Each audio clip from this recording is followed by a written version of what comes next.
Hello everyone, my name is Steven Zapata. I'm a concept artist, illustrator, online art teacher, and former instructor at Art Center College of Design. I would like to introduce you to my new drawing course, Form from Imagination, a course designed to help you draw with confidence from your mind. Maybe you want to be a professional illustrator or designer, maybe you want to be a master with a pencil, or maybe you just want to be the best artist that you can be. Beautiful goals.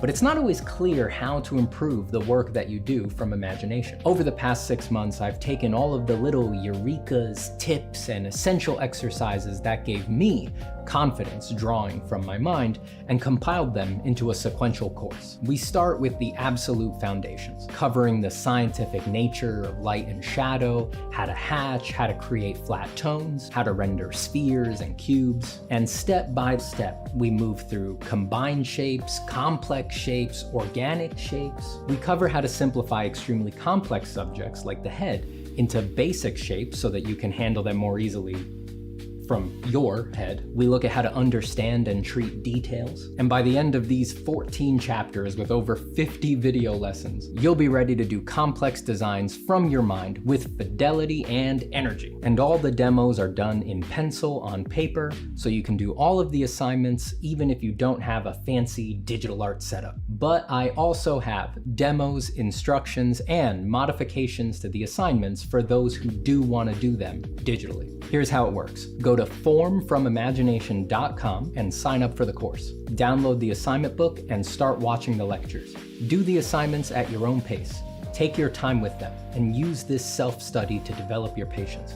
When you're done, post your assignments in the exclusive community hub, and I'll personally critique your work with drawovers, diagrams, and advice.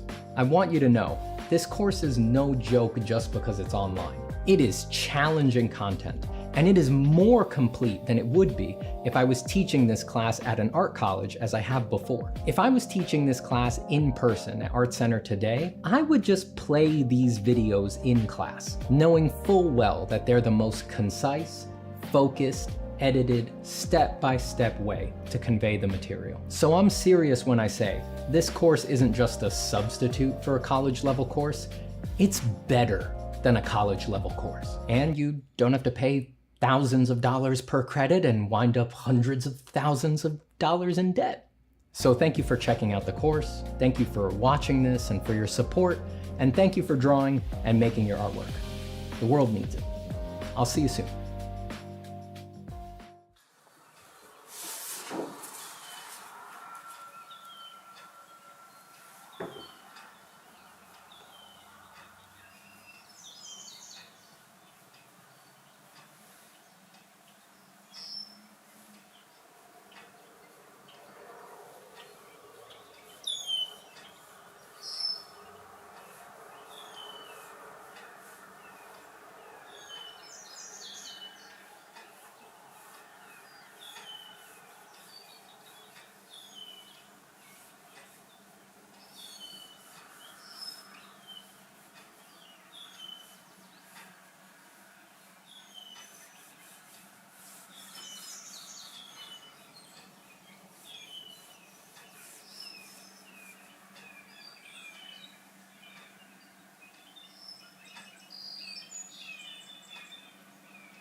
Hello, hello, hello. Testing, testing. Testing, testing. Testing, testing. I'm gonna get this microphone closer to my face. Yeah. Testing, testing. I'm alive. I'm alive. That's how I test my audio levels. Put on a little musica here.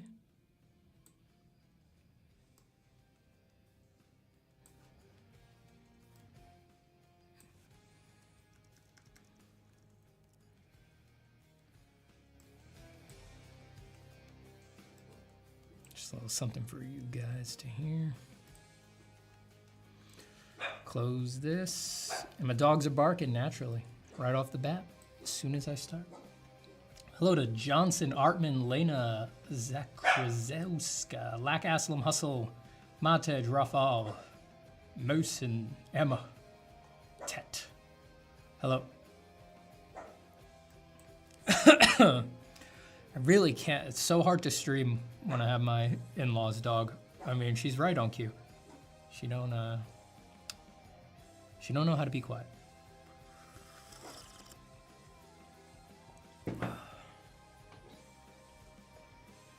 She barks all day, and my dog just sits next to her and looks at her with her ears back, like, you can't be barking like that. He's gonna get mad.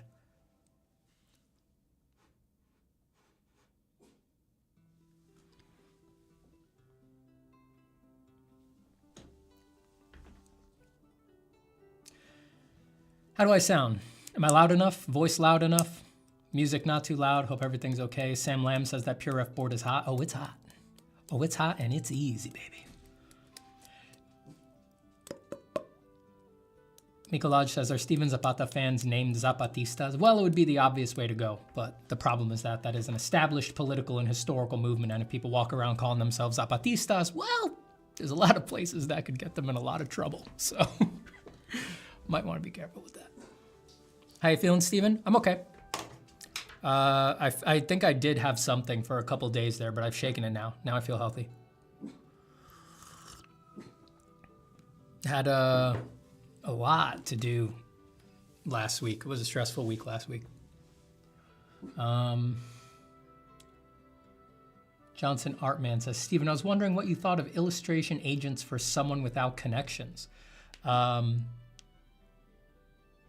It probably works for someone without connections. I've had several, I've known several peers in the industry, like worked with them on jobs who had agents, and they seem perfectly happy with it.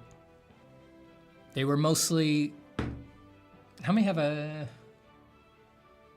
the two that I had like insight on their experience with agents, they were storyboard artists. And they never said anything bad about the agent relationship. They seemed to think it was a good idea, so.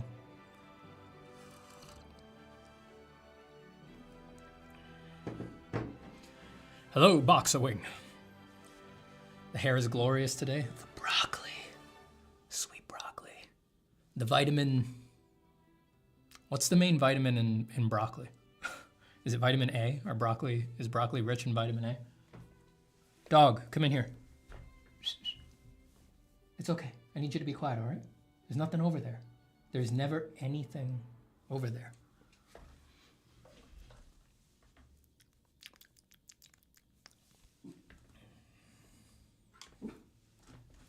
Quiet.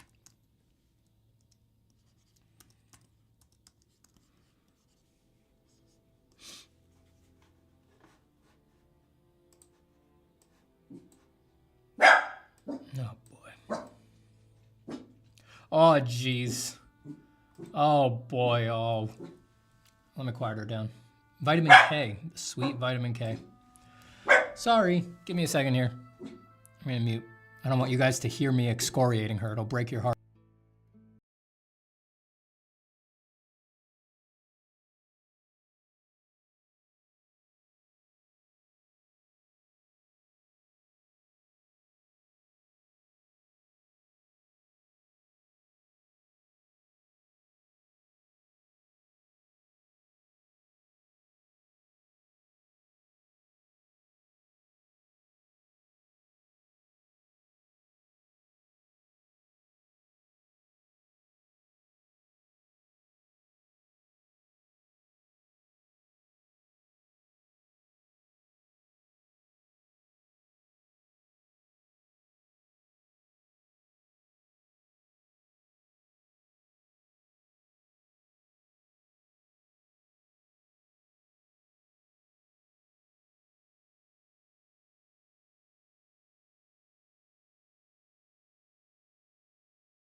All right, we'll see if that works. If it doesn't, I'll have to bring her bed in here, kind of trap her under my If I put her bed right under my desk, kind of like trap her with my feet, that kind of like calms her down a little bit.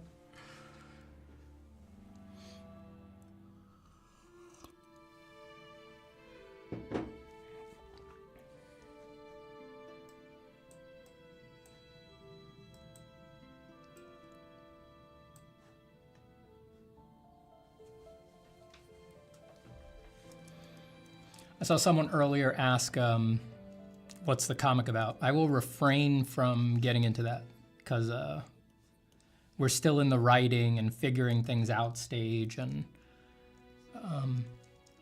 me and my partner Joe have been doing a lot of writing on it. Well, I've been focusing on the viz dev in this phase, and he's been doing a lot of the script writing, but we're still changing things around all the time. And if I start walking around and saying what it's about, even subconsciously, I think that that kind of affects you and locks you in, you know? God help you if you pitch it to somebody, like an audience member or something like that, and then they go, oh, wow, that's awesome. Then you're like, yeah, that's cool. You know, we got to do that. That's got to be it. And it's like, I don't like that. I think we should still be in the phase where we're willing to change things significantly. So I don't want to talk about what it is. I'll show you some of the design work, you know, like this. I won't give away too much of the game, but yeah, I don't want to get locked in. I want to focus on making it better.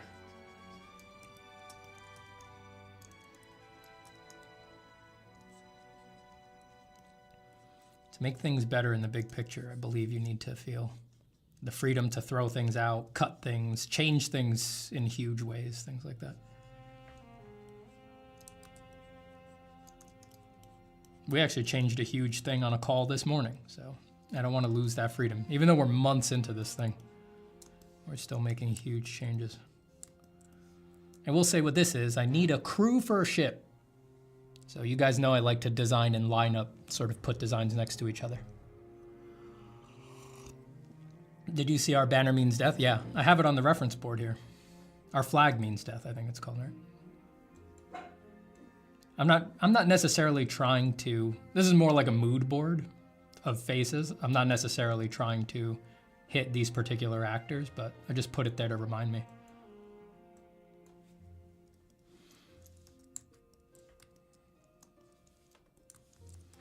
I had started another sheet of boatsmen. So I'd started this sheet yesterday, and it was all right. There was a couple things that I liked. I liked this guy. He made me happy. I might keep him, but I thought they were getting a little, they weren't specific enough. So when I just need a spread of people, sometimes I like to do what I did here and just grab a bunch of celebrities. Again, not because I'm trying to make them look like the celebrities. Like if I use that face, that's basically just a study of this drawing of Danny Trejo, right? But I would change it and mess with it as I go.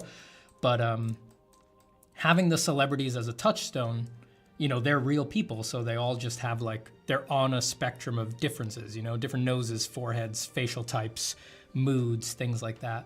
So just kind of having it open, I think kind of pulls you in more varied directions, makes you differentiate them more. But yeah, I'm not trying to make the characters be these specific celebrities. Like, I don't think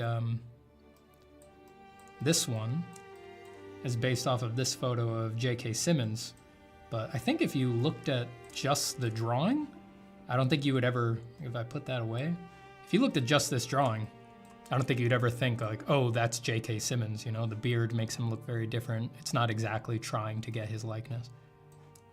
It just gives you a character with his type.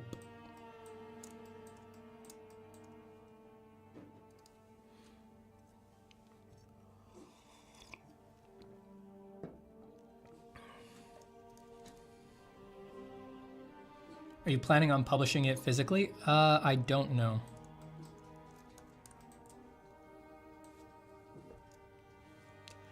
I don't quite know yet what we will do. Joe's better at thinking of that stuff. I'm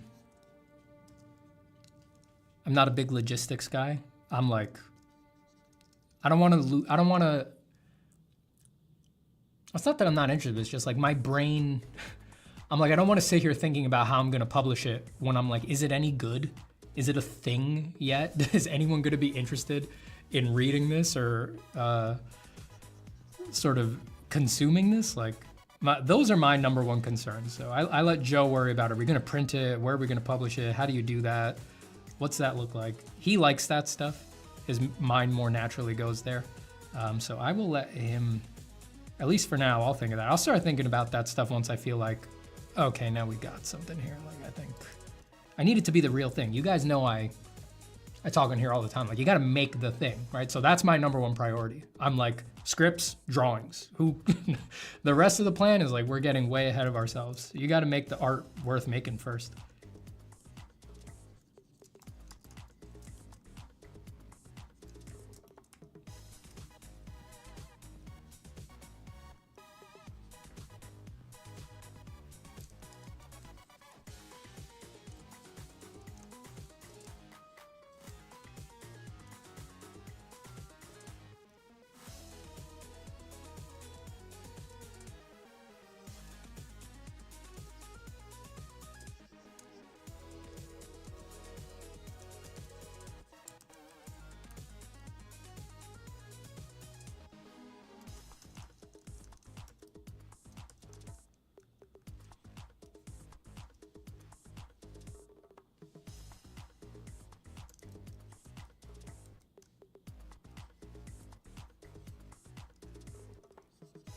Hold on, let me open my window. It's very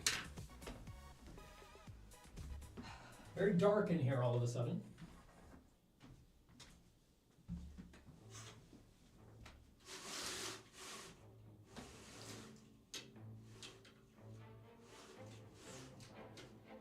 Should be relatively consistent. There's not a cloud in the sky right now. And now the sun is on the other side of my apartment, so this should hold for a while.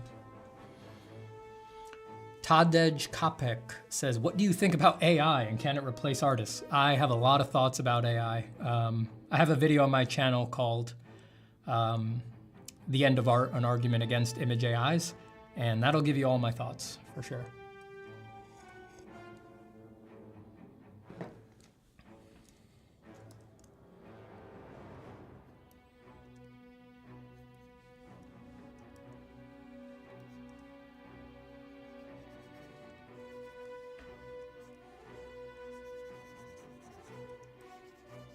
In general, I have pretty negative thoughts about AI.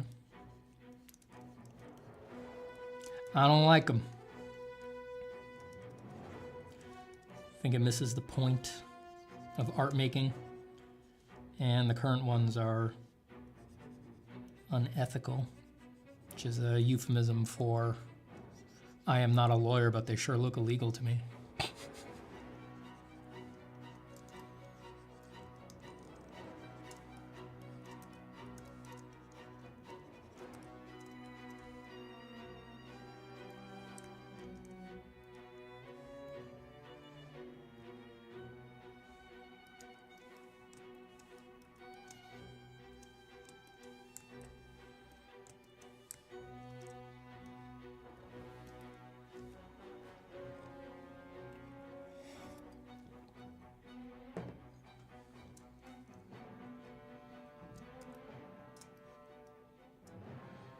Warrington Fieselfeed says, I almost didn't notice the stream notification because I was drawing. You flexing on us right now?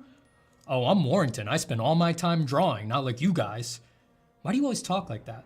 Always sending me emails like that. I see your social media too. You're always like, oh, I'm the best. I'm always drawing. You guys don't even draw. My name's Warrington. You guys don't even draw. Do you guys even draw?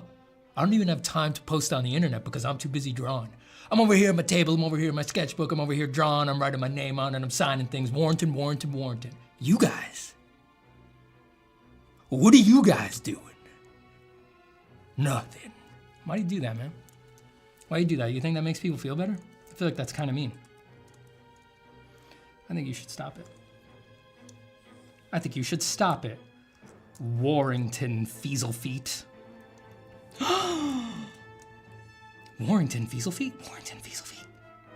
Order, order! I don't know what happened. We were in court. You were on the stand. People didn't understand you were Warrington Fieselfeet. Was I revealing that under an assumed identity? You were pretending to be somebody else, and then I revealed in court on the public record that you were actually, in fact, Warrington Fieselfeet? I don't know.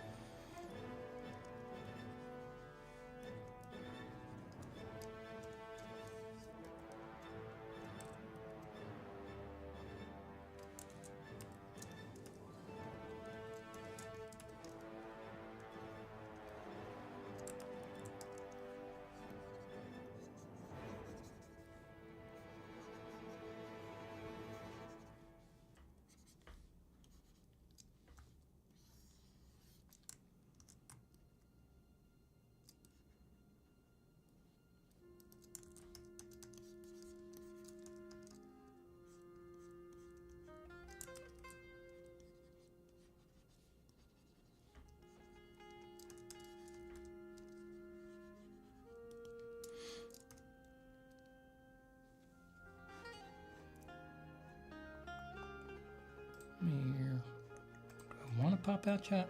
Let me just switch where everything is. Move that over there, this over here. I'm taking a break, Steven. I was learning how to draw monsters. Learning how to draw monsters. You don't learn how to draw monsters. You channel them. You summon them in the back of your mind in the unconscious.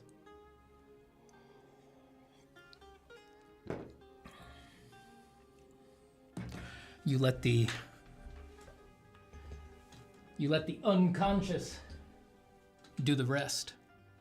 Produce the monster, create the beast.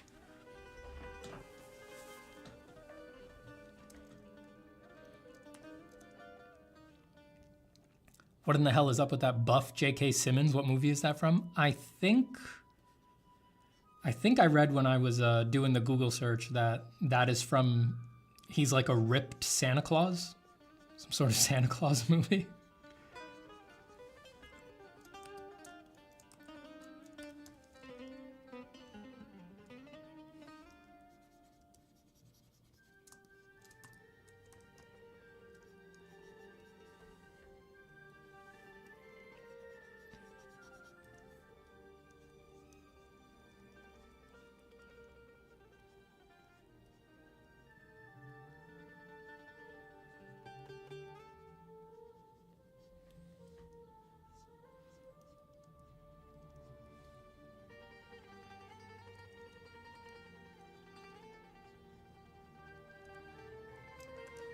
So now that we have the facial type from Danny Trejo, we need not look at the photos of him anymore, since it doesn't actually need to recognizably be him.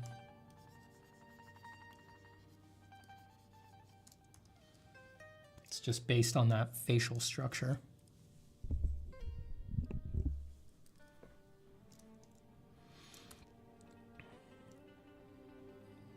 Fractusis says, hey, Steven, I learned how to do a backflip yesterday. Want to see? Yep. Do it right now. Do it right now.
Took a break drawing to play Baldur's Gate 3. Definitely feel refreshed now.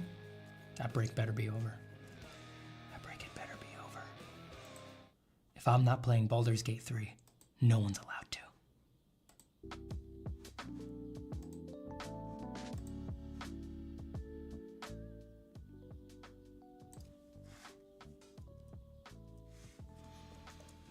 Steven, is it socially acceptable to read Paradise Lost to a 6-year-old boy? Yeah, probably. There's nothing really, well, I would skip the beginning of, I would skip the end of book 2.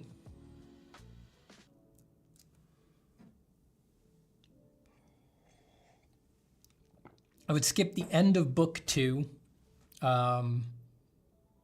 where Satan meets sin and death. Might be a little fucked up for a kid. And I'd skip book 4. I forget if, when does Gabriel retell the war? I think Gabriel retells the war in 5 or 6. That one's fine, but in the chapter before that, you know, depending what you want your kid to learn, Milton basically lays out his opinion on the hierarchy of the sexes and the proper place of women. So you might want to vet that for yourself before reading that to your kid, because he's pretty outright about it.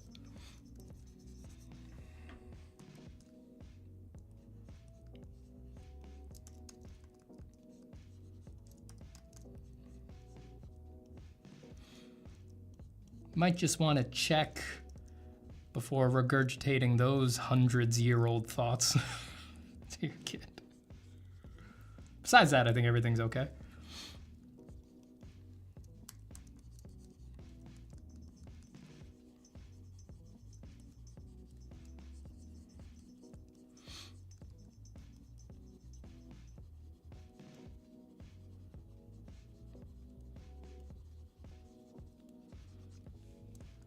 No mushrooms? Oh, that's the thumbnail, isn't it?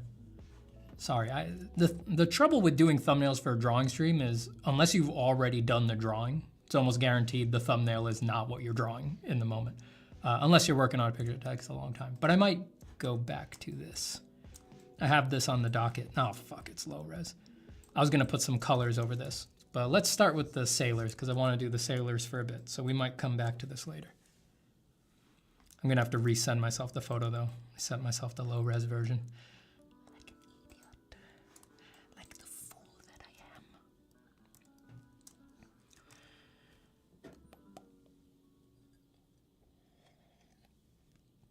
Do you think the larger iPad Pro is a must for drawing versus the regular size? I have the bigger one. Well, actually, I don't know. Maybe there's an even bigger one now. I have the 12.9 inch one. I would have a hard time moving to a smaller size, but I guess it depends what you draw. I mean, if you do only portraits or something like that, probably the smaller size would be just fine. But yeah, if you do more complex drawings, I don't know. I think the more complicated your drawings, the more anyone would appreciate some real estate to move things around and see more of the drawing.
Is this a Christmas song?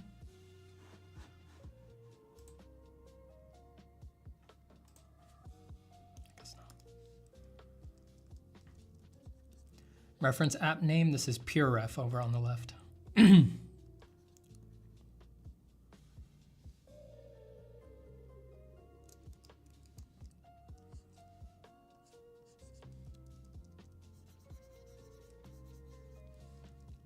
PureRef's very handy, I like it a lot. Consider donating if you download it. You can get it for free.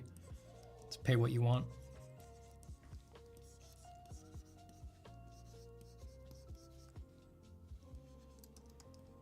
The person who makes it, they still put effort into it. I just updated it today when I launched it before stream. It had an update.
What does Danny's hair look like?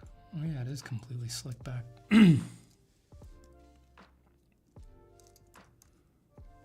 Surprising place for the specular.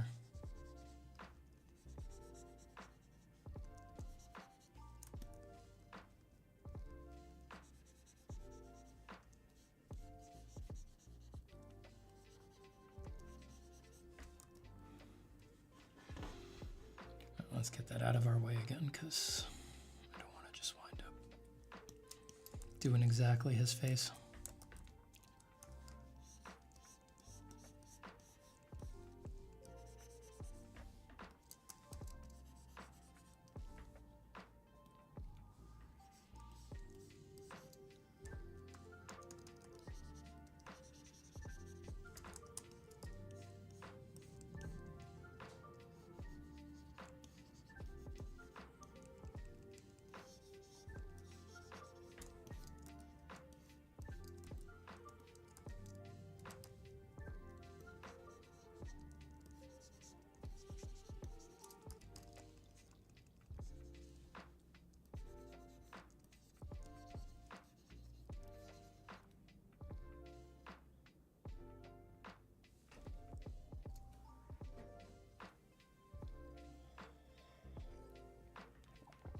What do you use for large reference folders? If anything, I use Illusion, but sometimes thumbnails don't load if there's too many files. I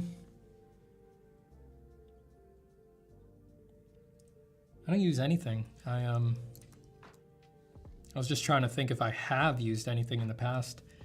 Yeah, I just save everything into regular folders and then I arrange them in something like PureRef, which is what I'm using over here on the left. But the actual images, yeah, I just save them into folders. I don't really organize them. I organize them in the board app. Any kind of board app will do. I bet you could use Miro or what's that other one? Blue Canvas, something like that.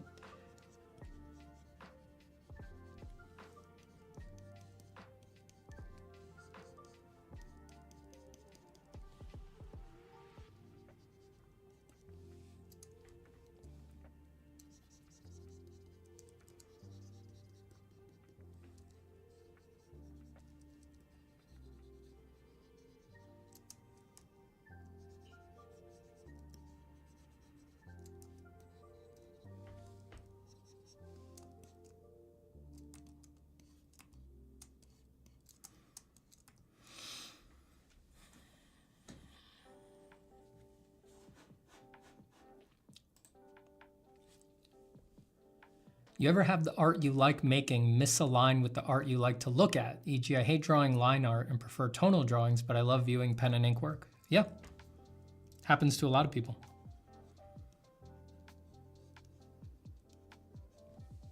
And it's something that you need to work out, because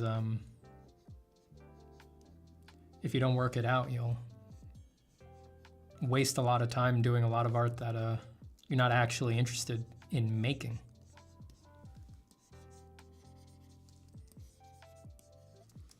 Because a lot of people will follow those impulses all the way down to, oh yeah, well, I like looking at this, so I guess I got to make it. It's like, no, you're allowed to just be a fan of other types of artwork while you just do the one that you actually enjoy being the craftsperson behind.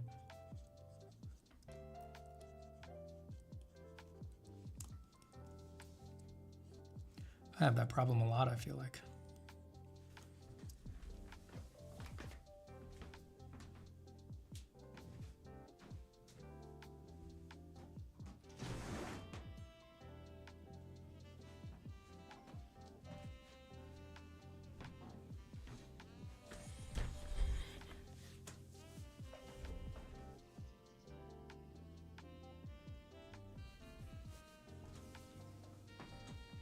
Are you looking at any comics to reference / take inspiration from for this project?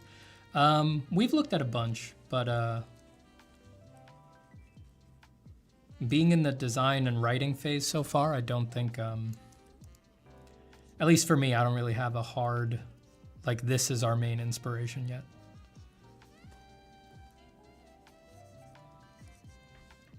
Right now, when it comes to the project, right now I'm more inspired by some novels and short stories than I am by any comics.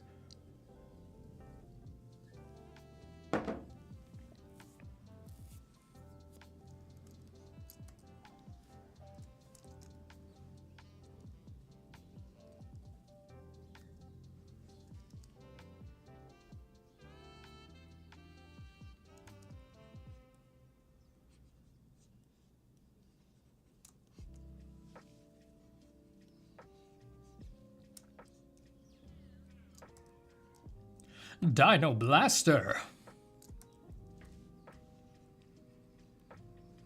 Dino Blaster. Dino Blaster.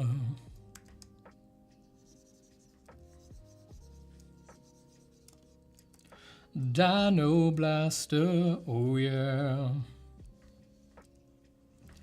Dino Blaster.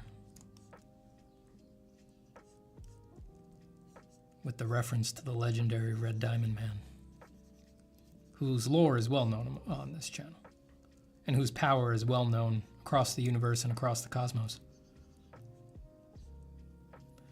Nothing else to be said.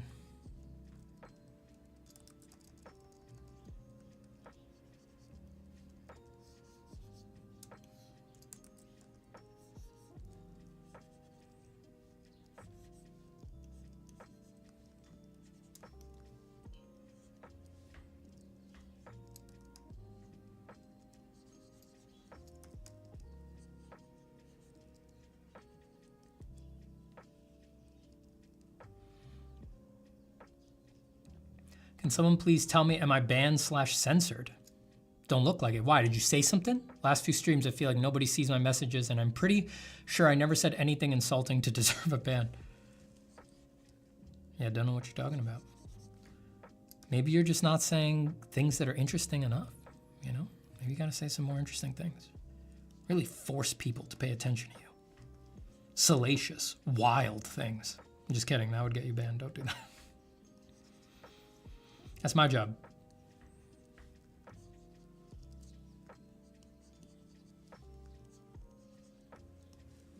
I'm the only one allowed to say wild things on here.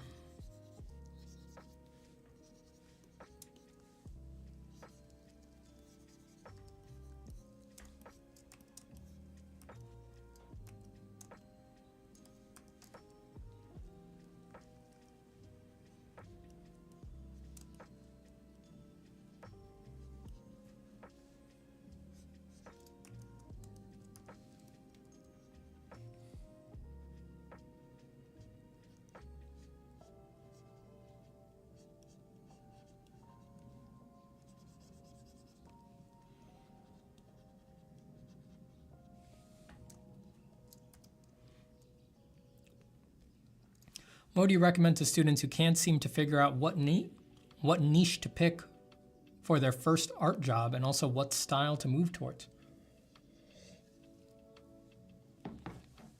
Students who can't seem to figure out what niche to pick for their first art job, and also what style to move towards.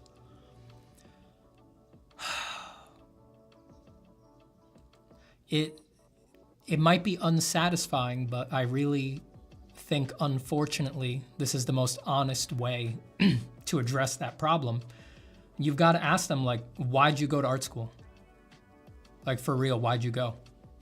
Well, are you just here because you couldn't think of anything else? Are you here because you loved a particular industry? Are you here because you really wanted to learn the skills, wanted to learn how to draw? You've got to bring them right back to the core. The idea that you can't pick a niche coming out of art school is like, you're lacking interest in something, you know? You're lacking some kind of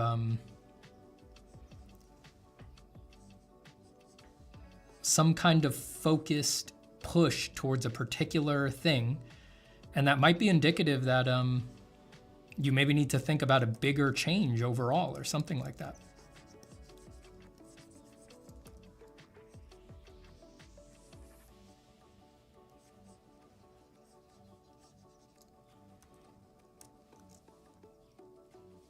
I mean, for a lot of people, going to art school is, it's an experience of learning that you didn't want to do something.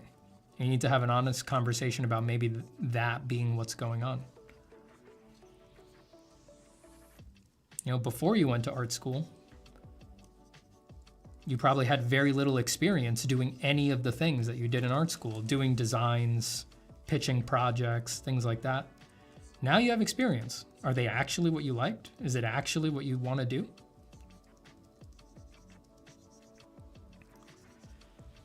It's something to be taken seriously, because the friends that I had in art school, or I had friends in art school who they just had no doubt. They went into school because they loved a particular industry. A lot of the times the people who are industry focused have the best success in an industry in particular. They loved a particular industry that never waned.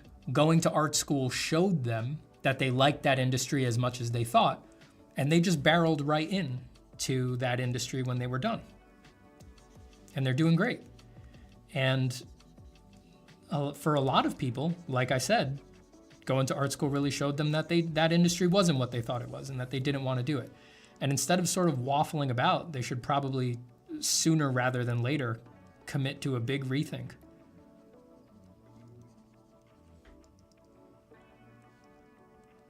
You know, it could be, I mean, it could still be art, right? But like, maybe you don't want to work for a company. Maybe you want to go into fine art. Maybe you want to be your own brand, make your own stuff, books or license things or something like that. But maybe you just don't want to do that industry. Hello, Chris. Hello, Costadinos. Estoy bien. Marilix2 says, do your course include assignments due like times 100 for 2 to 3 weeks? It doesn't give time frames, but there are assignments, yeah.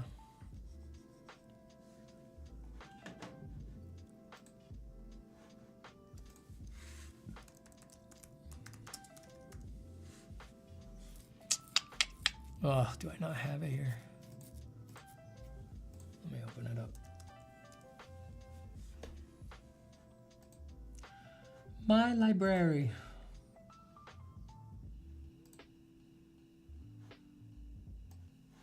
This is the assignment book for the course.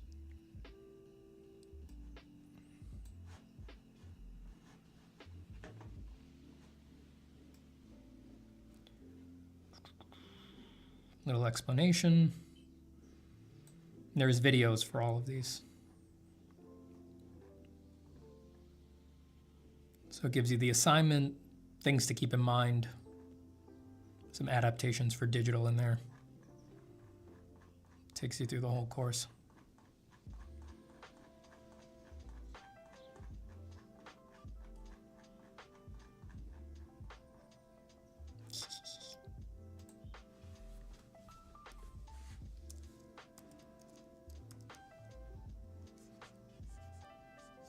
there's no time frames on it, and you said do this like 100 times. My course is not, I'm not super focused on volume. Maybe I would be if I was teaching a different thing, but for form, which has a lot of rendering, I more focus on just give me one perfect one, especially if you're doing it in pencil. I increase the volume for the digital adaptations because digital's just faster, and a lot of the times your renders look better if you do them with less work, just a few hits of an airbrush.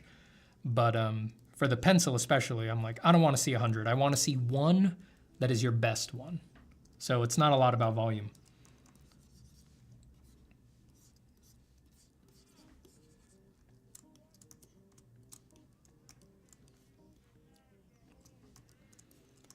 I think that's the main problem, or one of the main problems, certainly one of the biggest problems that self-taught artists online have.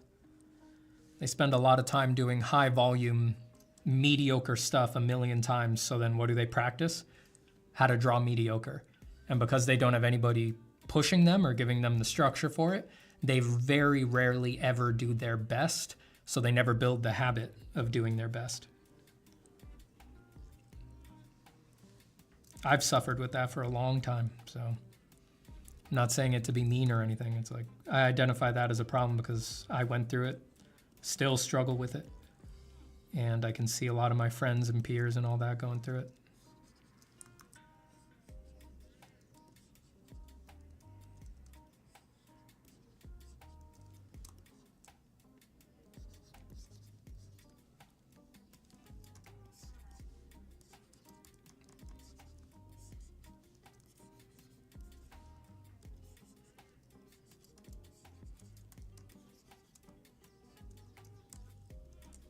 Oops.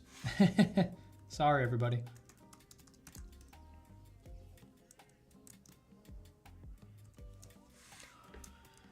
Damn shortcut for levels that I'm used to from 10 years on a frickin' Mac is logs me out of Windows. Great. And I'm not used to the new. I made a new shortcut for levels, but I'm not used to it yet.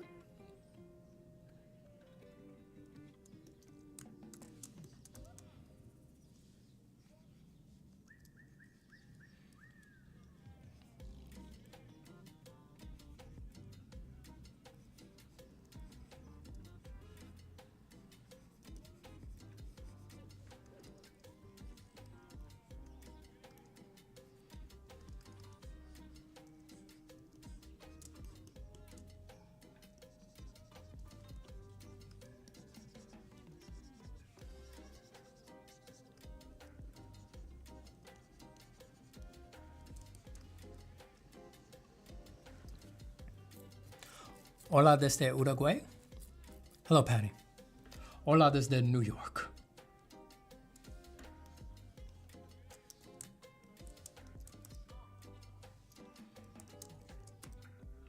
Hey, Steven, I don't like sharing my art on social media, especially the heartfelt drawings. It feels too much like flinging them into the void.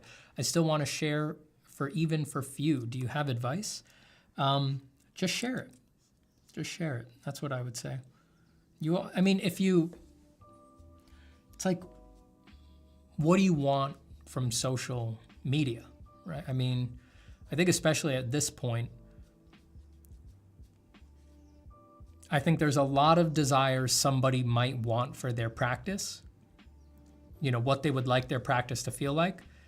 I think at this point, we're all sort of reckoning with social media and what it really is, and maybe that it's not just an unabashed good. I think for a lot of artists, it would be a good choice to not use social media. You're closing yourself off to a lot of opportunity by doing that, right? You're closing yourself off to a lot of reach, but if you're not trying to like get commissions, have a job, have a commercial career, if you're not trying to be famous, right? If you're not trying to be a famous artist, you get a lot of benefits from not wasting your time with social media and letting it sort of affect how you think about your practice and just have it like an annoying hornet just buzzing around your head and constantly bumping into your temple while you're drawing, always wondering, like, is this formatted right? Are people going to like this one? How far do we need to push this one so that people will like it on social media? Oh, can I turn this one into a video? Certainly did that to my brain, right? I still suffer from that, and I'm trying to find a balance, but maybe you just don't use it. You know, if you're doing really heartfelt work and you don't like sharing your work on social media, what is it that is forcing you to do it? What is it that's forcing you to do it? And you can still share. That's the thing. You could, you know, you wrote here, I still want to share for few. Do you have any advice? Who are the few, right? Who are the few people that you're really trying to share to? Could you be sharing in a Discord community that you make? Could you be sharing at a local gallery instead of online? Could you be sharing, forget gallery, on the walls of a coffee shop or something like that? Could you be doing little prints and mailing them to an exclusive group of people who like your work, right? And maybe writing little handwritten notes and stuff like that. I think we're artists and we could get more creative about how we share our work. Again, if you have monetary hopes, career hopes, things like that, you're probably going to need to get dragged into social media to some degree in this day and age. But outside of those concerns, we can't be so closed-minded as to think that that's the only way to be an artist in this day and age. I just don't accept that. And I certainly don't accept that it's a healthy way for everybody. I mean, I know more artists who are fucked up by social media than I know artists who benefit from it. So it's just my read. Jeff Simpson says, am I doing my best? You're doing your best, baby boy. Everybody knows you're doing your best, Jeffy. Everybody knows that. Is that you and Ahmed? No, but it should be. Steven, any advice for someone who wants to deep learn how to draw, I'm assuming you mean deep, wants to deep learning how to draw, but feels that life keeps getting in the way. So when he's drawing, he feels he should actually be taking care of other things. Who wants to keep learning how to draw? Okay. First off, the idea that you should be actually taking care of other things, yeah, you should be. Or just accept that. Just accept that, yeah, you should. The thing is, that will always be the case. You're either gonna make time for art or you aren't. There's the world, our culture right now, is not set up to incentivize that you would sit there on your own drawing pictures. It's one of the hardest things to make a space for in your life. It's one of the main reasons that people want the identity of artists, right? If I tell people, oh, I'm gonna sit on stream and draw for 2 hours, 3 hours, 5 hours, nobody bats an eye. People think, oh, that's good for Steven's business. Oh yeah, he should be doing that. Yeah, that's just what he does. Because I already have the identity of artists to my loved ones, my friends, my peers, things like that. But you have to bite and claw your way to that if you want it. Before you have that, nobody's gonna no one's going to invite you. Well, you know, except for the people who really support you in your life, right? Close friends, you know, things like that. Nobody cares and no one's going to invite you to invest a huge amount of time into the raw creative act, right? Except me. I'll invite you to do it because I know what's on the other side. But life's gonna fight you on it. You should always be changing the oil in your car, spending more time with your girlfriend, working on that, you know, certification that you were supposed to do, going back to school, reading books, working out, walking your dog. There's a million other things that at any moment you could allow to unhorse you from the path of drawing. Don't let it happen. You've got to commit. You've got to say, I'm doing it no matter what. And it doesn't matter the weird looks that I get. It doesn't matter the nonchalant shrugs that I get from the people close to me until they see that this really matters to me. I'm just going to sit there and do it, right? So what makes things important in life is that you sacrifice for them and that you could have been doing other things, but you didn't fucking do them. So you just need to accept that what you're worried about is absolutely true and just do it anyway. That's the only way it's ever gonna work. That is the only way it's ever gonna work.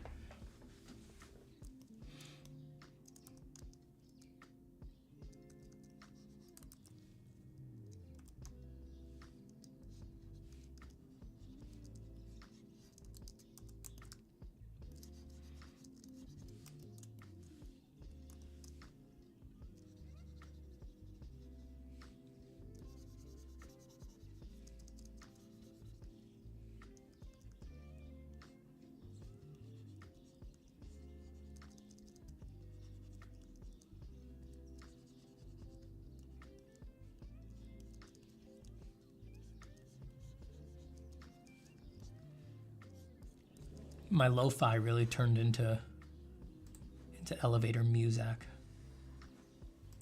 Let's go back to Hades.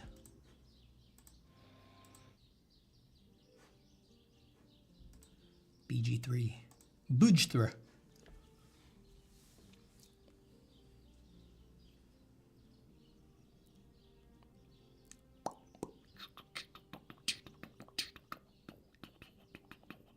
I got a lot of questions here. Let me burn through these. Jeff Simpson says the real void is not sharing. Yeah. Again, if you do want people to look at your art, if you don't care about it, then yeah, I'm really not sure it's super, super sad. I think that a lot of us are in the starting position based on our culture. We just have this starting assumption that, oh, I need to be sharing my work online. And that, who created that assumption? Instagram, the companies who stand to gain everything from you thinking that. So I don't know, I think we should, it's like, it's not for everybody. Why would it be for everybody, you know? But yeah, there is a lot of situations where yes, it's the void, especially if you want to share. If you're resisting sharing for unwholesome reasons, insecurity, paranoia, not thinking you're good enough, that's different. That's a different question. In those cases, you should absolutely be sharing because that stuff's horseshit. Isn't volume a good way to show consistency and have presence online to get noticed by people that like the same as you? It feels like a hard balance to achieve. Most artists that you know, you don't know them for their high volume output.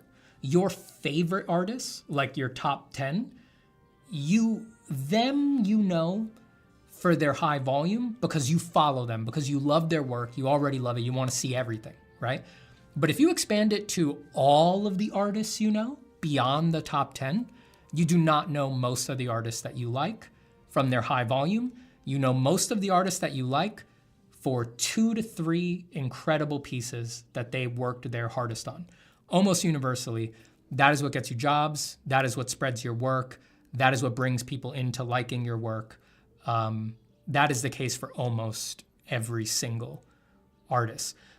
Anybody who's on here and who's on my channel, the vast majority of my subscribers, the people who are sitting here on stream watching me right now, they are not following me for sketches like these.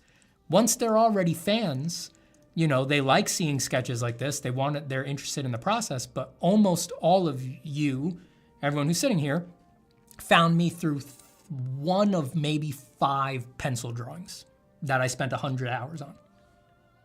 And that's just gonna be the case for most of you, and that's gonna be the case for most artists always. So I think for the people who the balance is leaning towards volume, if you've never spent time just doing your absolute best on something, you need to do it as soon as possible. For most artists, that is always where the growth is, where the audience is, where development is, where real communication is. And it's exhausting, you know? There's a reason that artists, we tend to fall back onto sketching for 5 fucking years or whatever. It's really hard to do your absolute best, but you gotta attempt it with regularity, you know? I'm due for an attempt. I've spent all of my last year got absorbed by freaking fighting back against AI. That took up a huge amount of my energy. I'm definitely due for doing my best attempt. In a larger sense, what I'm doing right now is me doing my best. You know, I've been, but it's just, this is doing a comic kind of a thing is a new thing for me. So the context is a little different.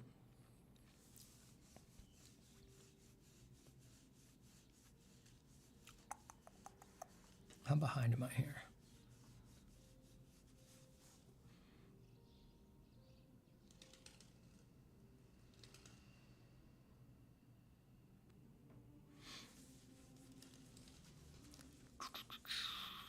Someone's asking Jeff if that's the real Jeff Simpson.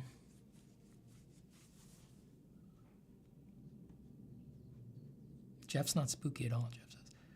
Constantina says, Steven, is newsprint the same as moving packing paper? Is it better for charcoal than regular paper, watercolor paper? And what paper size do you recommend for large sketches and doodles? I think 18 by 24 is a good starting place for large sketches. I think that works for most people, but you could go bigger than that. I mean, go as big as you're comfortable with and you have room for. I'd like to do like a wall-sized drawing on paper at some point, like 6 feet wide or something like that. Newsprint is not the same as moving paper, as far as I know. I've never heard that. Maybe it is. If someone knows, surprise me. That'd be interesting to find out. Jeff Simpson says, I've been on social media with my art since 2002. I don't know a world outside of it. I don't know if it helped or ruined me mentally. Good for career, yes. Good for brain, not sure. Yeah, I think it's like, especially if the career stuff had never happened for a lot of professional artists, how would you look back on all that effort and all of that energy and time spent on social media if the career stuff had not actually worked out, right? A lot of us have survivor bias, you know? Yeah, it's just not for everybody. And I think we need to reassess the baseline assumption that we have that we all need to be doing social media. I'm not sure how long that's gonna last, you know? And I think we need to find other methods. Glass Memory says, Steven, your course is amazing, thank you. The way you demystified the process of how to make a gradient by starting in the shadow first and moving out of the core shadow has changed how I draw already. Oh, I'm so glad to hear it. That's fantastic. Fantastic. I missed Abaddon here, the locust of Abaddon. I recently wrote about my feelings on Instagram and a good number of people reached out to me to keep sharing. That made me feel better about sharing. See, that's nice. That's nice. That's what you gotta do. If you're gonna do social media, be real on there, you know, just be honest on there, because then I think that helps offset some of the pain. YouTube has been good for that for me, doing live streams like these, you know, just talking, honestly answering questions. This feels much healthier mentally than how I feel in general on something like Instagram or something like that. I would say most of my time on Instagram is spent in a non-optimal mind state.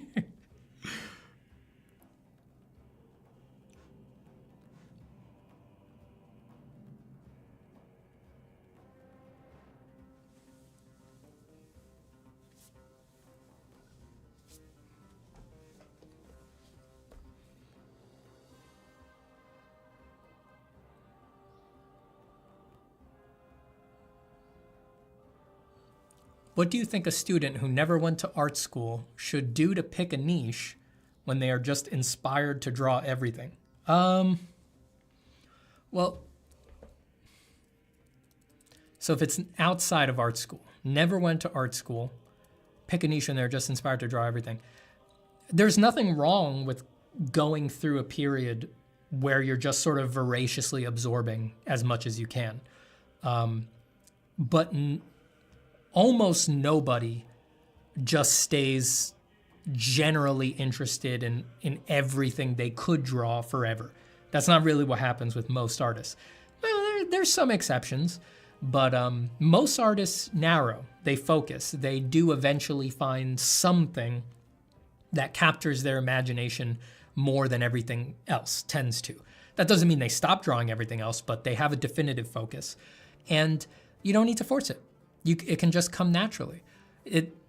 There's nothing that says that your fascination and relationship with art needs to occur on the contingent and almost arbitrary time scale of that you might have set on it. You know, you might have had a goal like, oh, I'm supposed to be a professional in 2 years from now or something like that. You're making that up, right? And your internal artistic interests don't need to align with that. So I would advise you not to force it.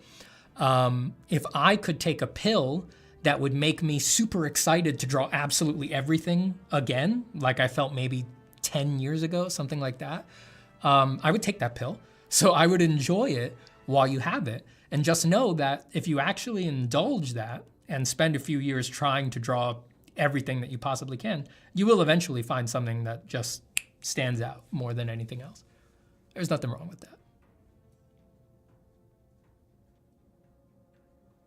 But like, to pick a niche is so loaded. Like, I don't know what I would say to give you advice to pick a niche. It's like, that niche will become a a deep well of thousands upon thousands of hours of effort that you're going to put into it, and it might become a career. It's like, you can't force that. You've got to be really careful about that.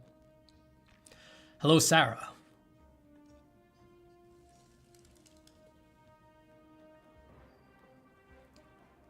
Nishio HD says, yeah, I found you through your pencil work. Yeah, it's like you gotta do your best. You gotta do your best with regularity.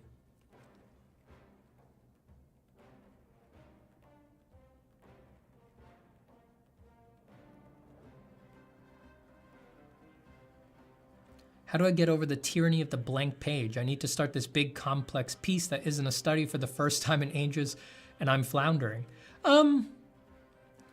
I mean, to some extent, it really is just begin, right? But yeah, it can be a little worrying. Just know that if you're afraid of this one today, the blank page today, just try to cast your thoughts ahead. It's like, if you get through 20 big complex pieces that aren't studies, by the 20th, the blank page will seem less scary than it does now.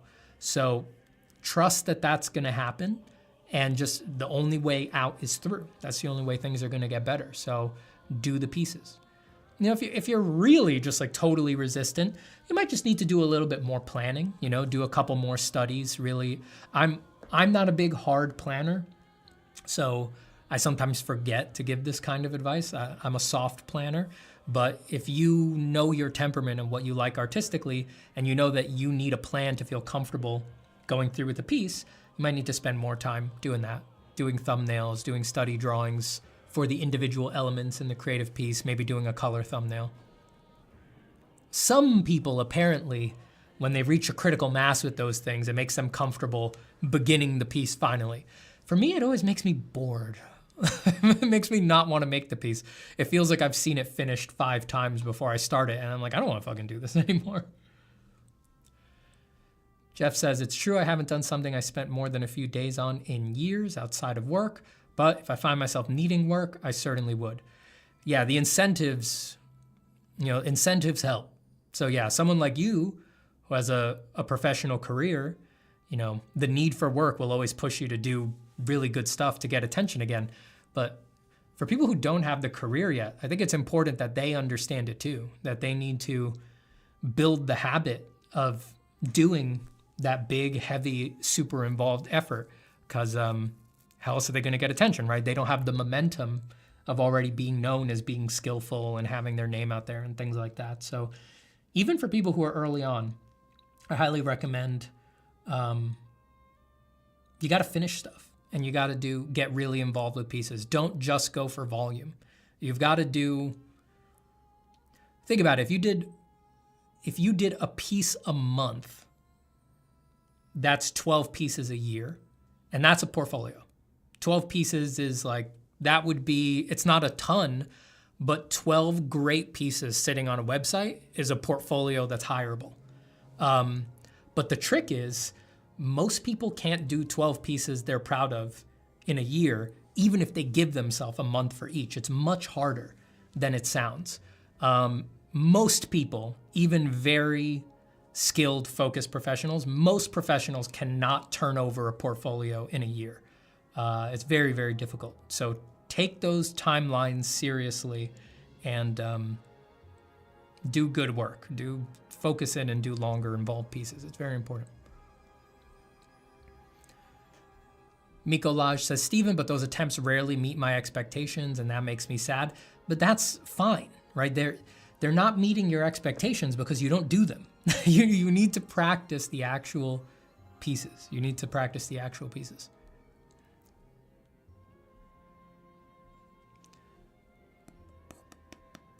Guilty of being one of those who originally found you through your pencil work. Yeah. Oh, yeah. Like I said, that's just the way it goes. And I think it's important for people who are earlier on and trapped in study hell and spending all of their time on volume. I think it's important for them to realize that. Most of the artists that you like them for 2 or 3 great pieces that are the ones that they put the most effort into. And the same is going to be the case for you as well. So you got to get used to that.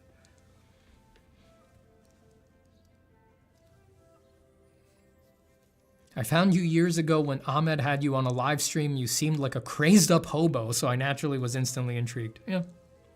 That's a good read on me. Good read on me for sure.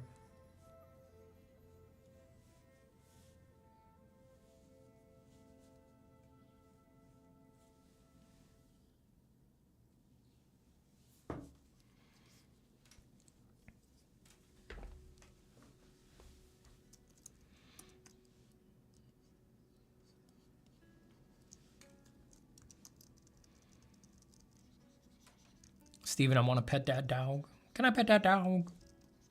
Can I pet that dog?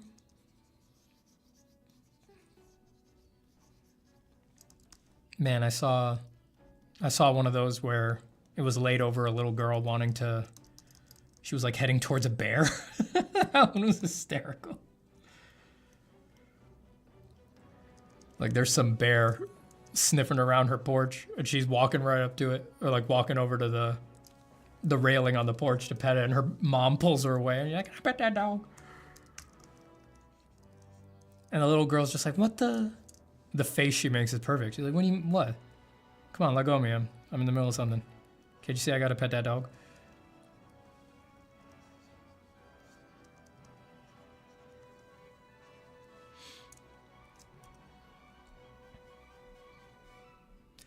Thanks for stream this Dave Raposa. I'm gonna take you mean thanks for the stream with Dave Raposa. Thank Dave. I was very glad he came on to talk.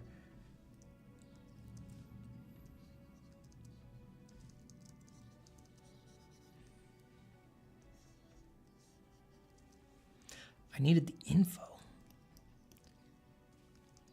I was like, I need to hear more.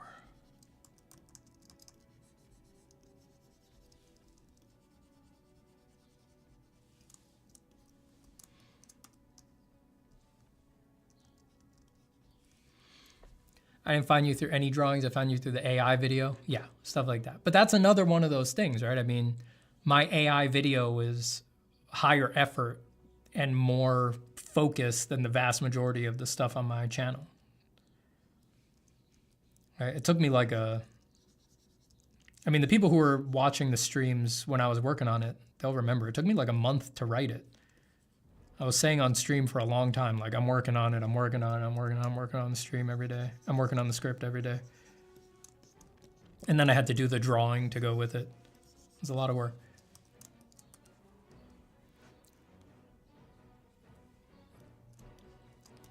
Jeff says, I'd rather die than do underdrawing line art. I get bored too. Yeah, I can't. I'm not a big planner. I can't. It just puts me to sleep. I'm right there with you.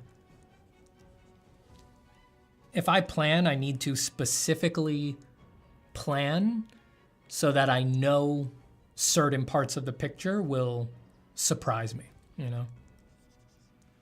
Like I'll plan like overall placements, but I'll purposefully force myself to like, in the thumbnail sketches and the value sketches and stuff like that, I will purposefully force myself to not do the face or not do the anatomy. I'll specifically just like rougher lines, just I'm more focused on how far to the left is this, how far to the right is that, is this dark on light, is this light on dark?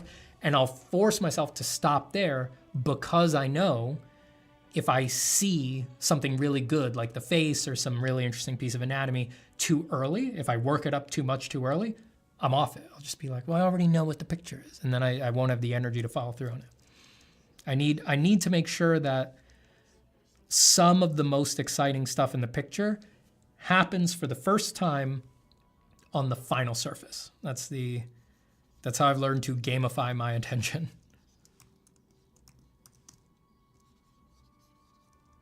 Gamify, hack, something like that.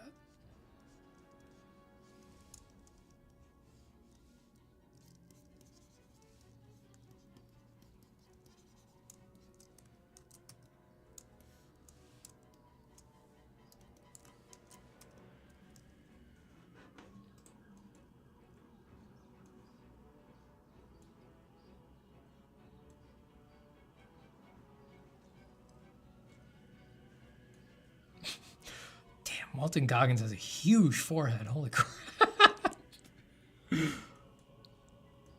Donald Glover's a cool looking dude.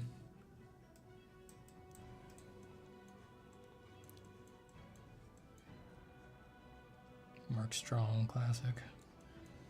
These guys I love. This is kind of background cast, so I'll totally just do an homage to these guys in this. I think I forget what Joe put in the script. I think he wrote 10 of these guys.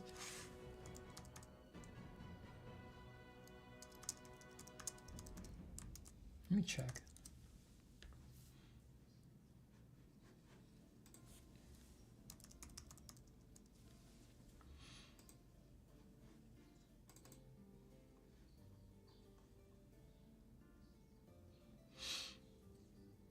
I think he wrote 6 to 12.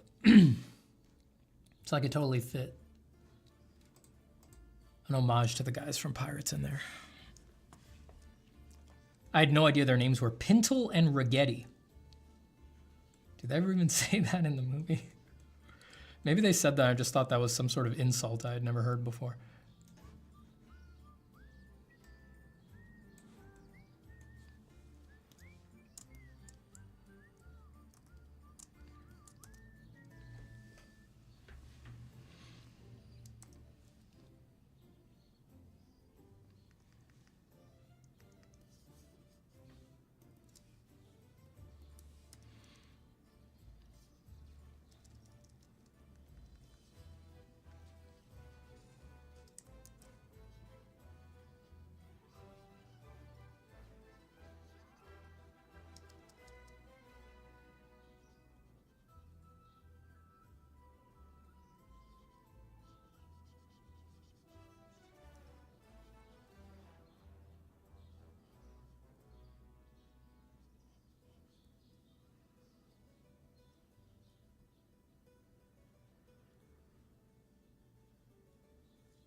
Again, we're not going for a likeness of these celebrities. We're just trying to borrow their facial type so that everybody doesn't look the same.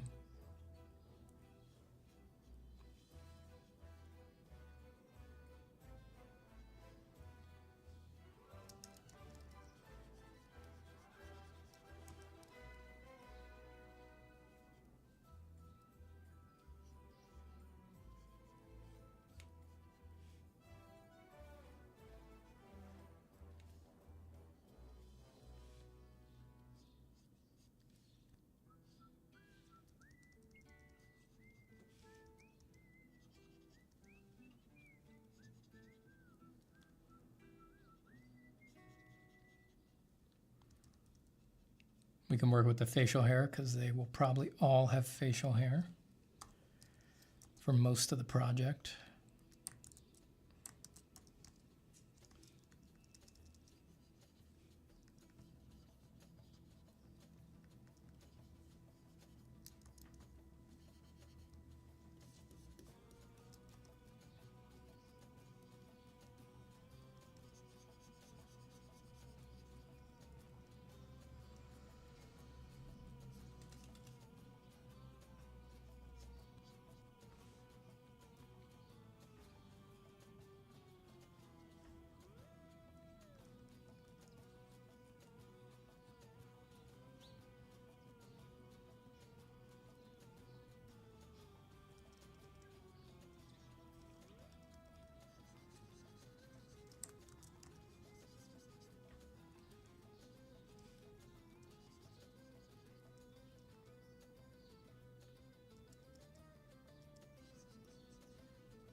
Lastly, he talks about art, says, will the Stephen clones from the Chronicles of Stephen Zapata make an appearance in the comic? Not in this one.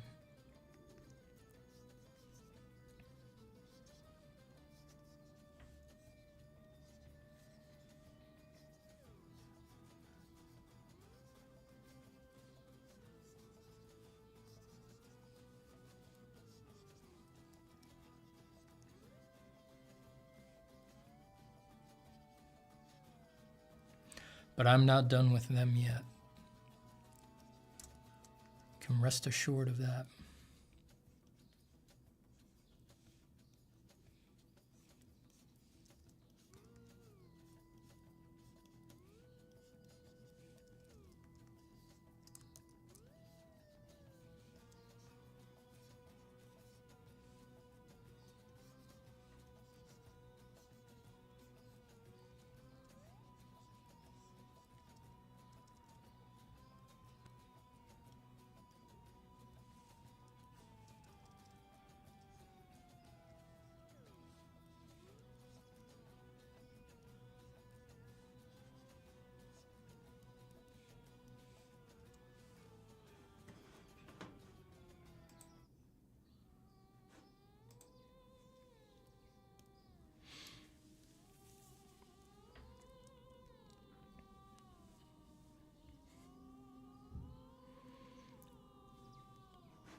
Stephen, please draw a goblin handling illegal dark dust. Give me the dust. Give me the dust. Omar says, are those my AirPods? I can't find my AirPods. They're not your AirPods. Baby cakes. Sugar butt. Sweetie love. They ain't your AirPods.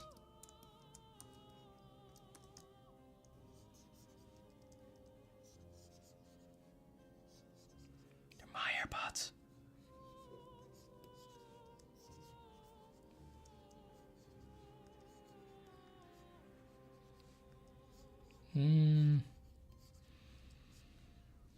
Do I want boots for him like that? I never see boots like this in the references that I gathered for these kinds of Arctic clothes. I would check, but I don't think I took that off of my old computer. I need to send that to myself. Wait, let me, is it? Let me see. Do I have that board? I do not. I'll have to check that later. Is putting fan art in a portfolio, even if it's very well done, ill-advisable? Like if I want to get hired by Magic the Gathering and I make a card art in their typical style, but of a character outside of Magic? Like if I want to get hired by Magic the Gathering and I make a card art in their typical style, but of a character outside of Magic, like another defined character, like let's say you did Princess Peach in a Magic the Gathering style, I don't know. I don't know. That's a very specific question. I think I'd be speaking out of my ass if I pretended to answer that one from a place of knowledge. If there's anyone in the chat who has worked for Magic and might have some insight into the thoughts of the art directors on that, feel free to chime in. But yeah, that's a very specific question. I bet it would vary from director to director, because the thing with a company like Magic is that they have a lot of ADs and a lot of people who are sort of making Rolodexes of artists that they want to work with, right? So like most things in life, I bet some ADs would be turned off by that, and I bet others would be like, this is cool. But yeah, I think it'd probably be very individual, case to case. Depends how good you are, depends how much you're nailing the Magic the Gathering style. Depends what this other character is that you're bringing into the mix. I'm not 100% sure.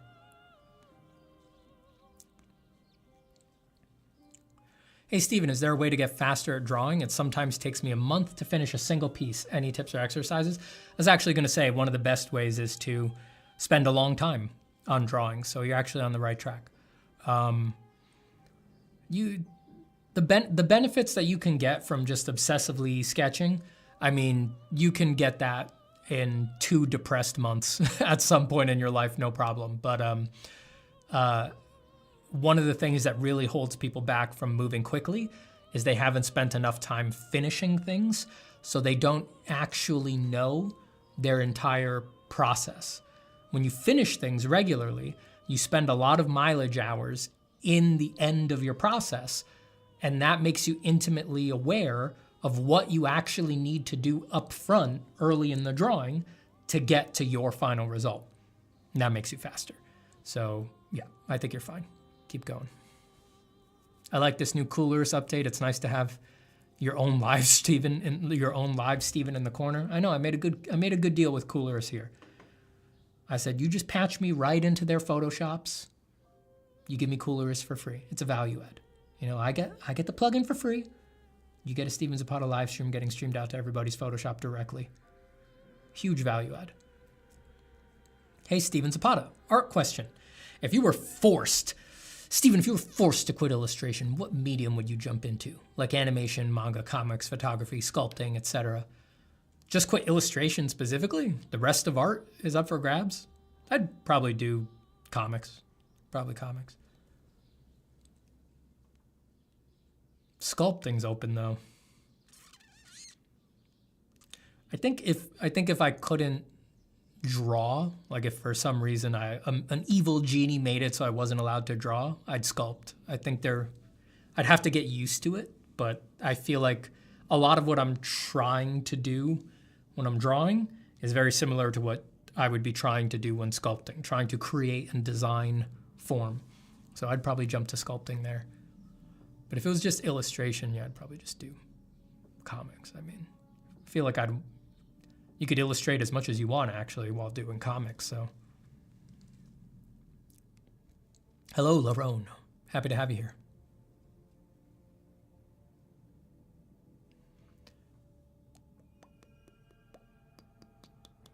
What would be a scarier xenomorph combo? Anaconda plus Xeno or polar bear plus Xeno? It's tough. Anaconda, I guess. When is Booba Steven making a comeback? It's Sheevan. That's Sheevan to you.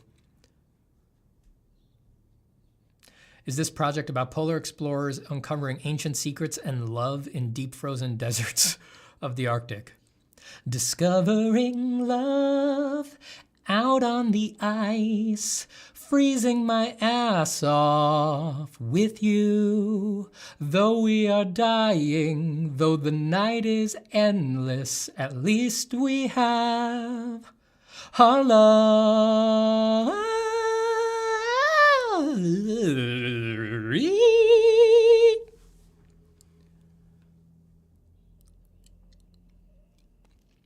Hey, Steven, theoretically, if you went skydiving, your ears would be a very safe parachute.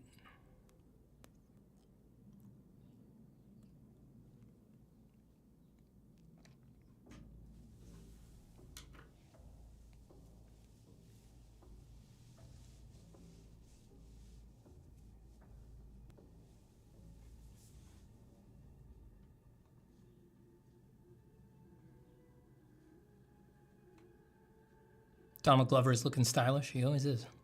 Cool looking guy. I like his facial features. Hey, Steve, wanted to say it was a pleasure and an honor getting to meet you and your lovely wife at Lightbox 23. And thanks again for the sketchbook and kind words you gifted me. Pleasure to meet you too, Cuervo. A pleasure. Your username sounds familiar. We spoke outside, right? We spoke outside. Is my gut off here? Trying to put a face to the handle. We spoke outside in front of the steps up to the auditorium, right?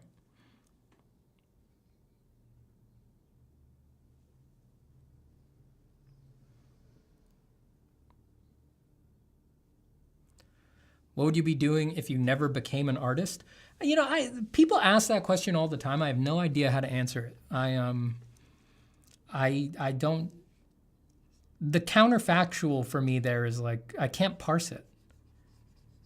It's like I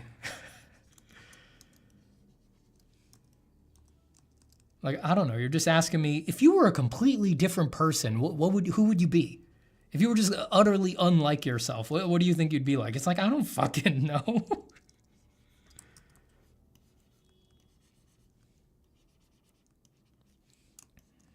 I really have no idea. I think me being an artist was basically overdetermined ever since for my whole conscious memory, I've been drawing. And I always loved it. So I don't know.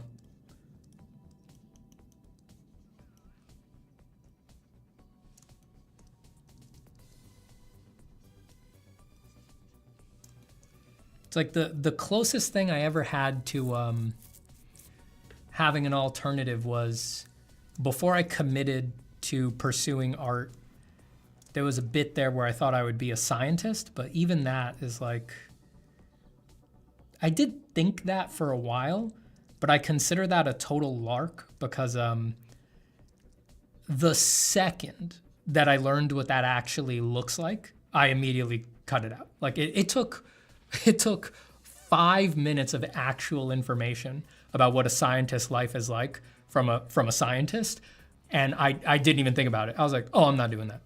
Yeah, I'll draw instead. I'll find some way to draw. It was like immediate.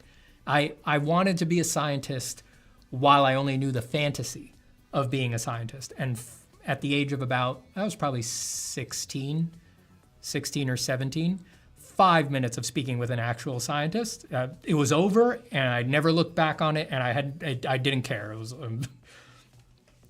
math. You know, it was less the math was a part of it, but the things that I remember more were that really just made me feel like no was hearing about like what it's like to be a grad student and like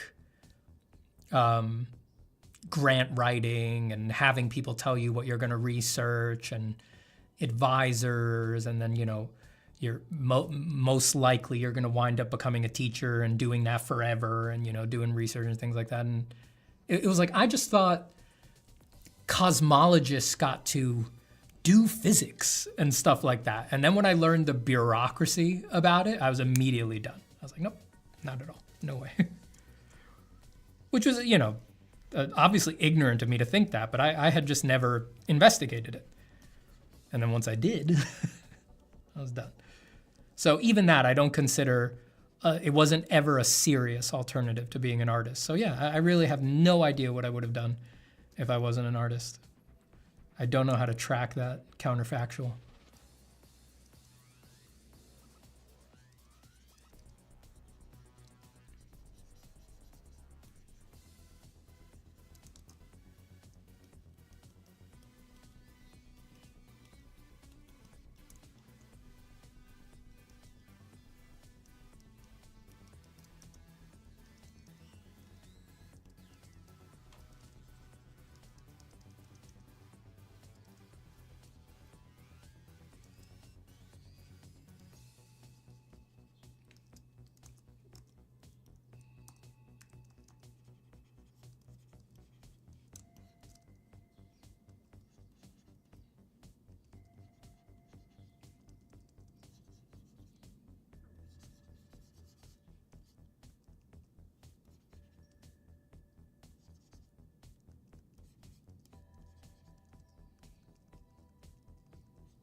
Omar says cosmologists are lame, chocolate scientists are where it's at.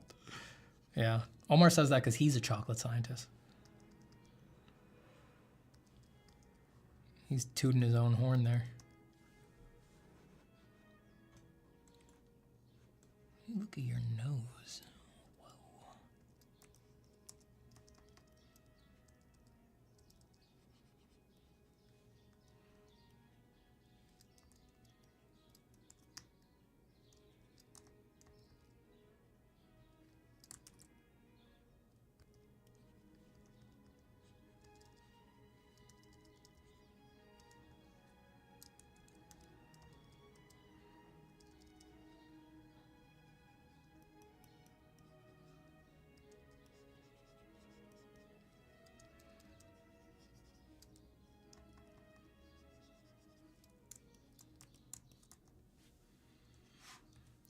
I should sprinkle all these guys with ice and snow, huh?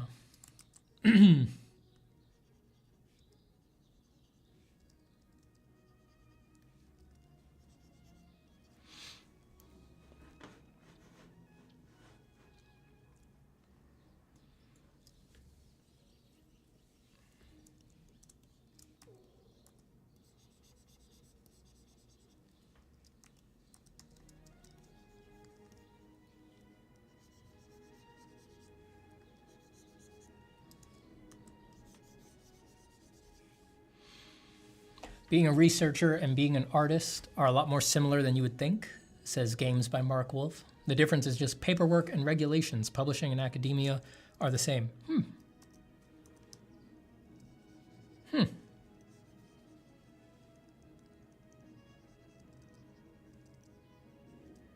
guess I could see that.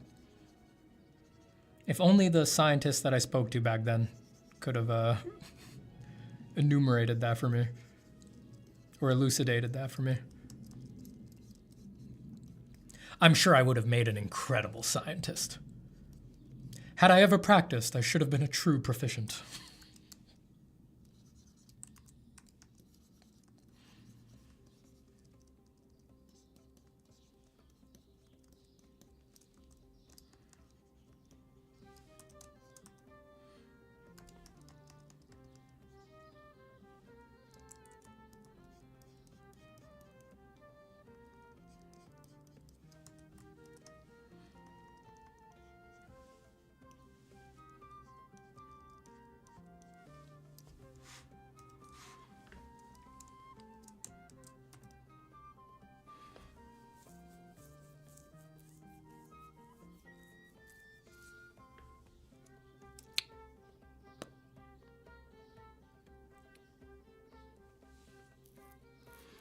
Lassie talks about art, says, when was the last time you painted in an opaque traditional medium like oil or gouache? Just the other day, actually.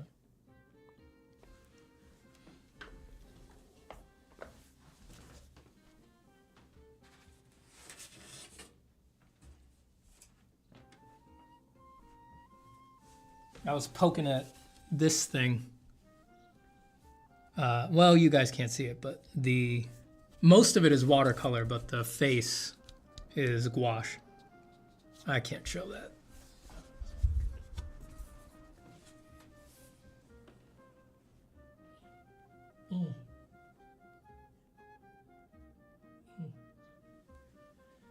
It's not a serious painting, just a little experiment.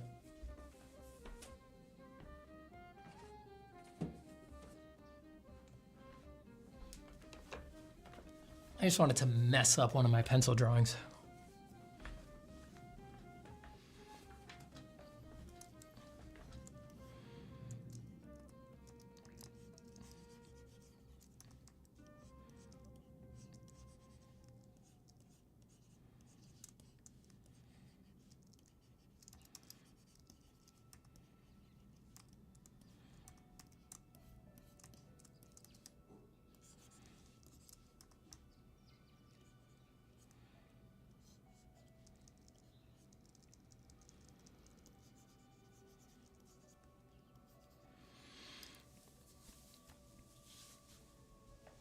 Stephen, you would have made a fantastic Dr. Herbert West. Here you were doing AI research just because we hate it. Karem says, the truth is Stephen would have gone batshit insane if he were a scientist, if not already. Yeah, that's the thing. If I'd gone down the scientist route, it would have been long before I became one of those alien guys for sure.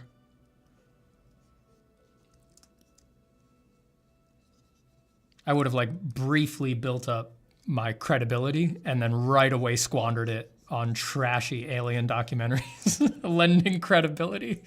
lending my credibility to trashy alien documentaries, and then getting totally ostracized and then just being like, man, screw those pretentious scientists, aliens are totally real.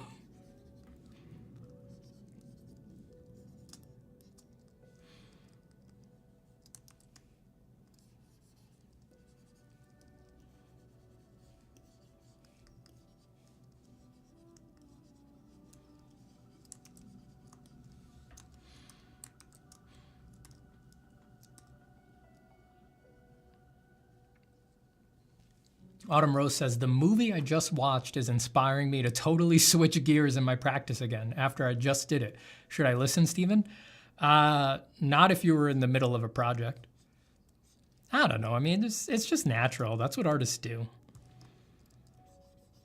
You see a movie or a great piece of art, and the natural artistic reaction is you get truly inspired by it, you know, to the extent that you're like, that's it. Of course that's it. Why didn't I see it before? Obviously, that's how you draw and paint everything. Obviously, that's how you tell every story. I've got it. This is it. I cracked the code. Come back. No, please, come. Please, just listen. Just listen for a little longer. I need you to understand. This thing that I just saw is the fucking answer to art. And now I get it. And now there's no stopping me. All I have to do is do exactly that every time, and mixed with all of the work that I've already done, I will be the fucking great. Oh, this other movie's pretty good too. Shit.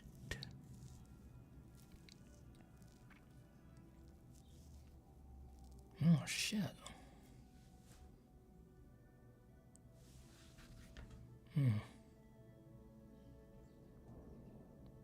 Maybe this one's the answer to art.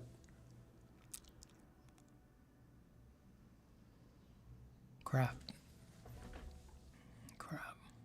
Yeah, it happens every time. Don't do that if you're in the middle of a project that you know in your heart you're supposed to be finishing.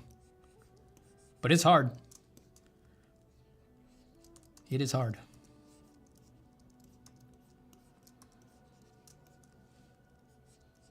We all know it's hard.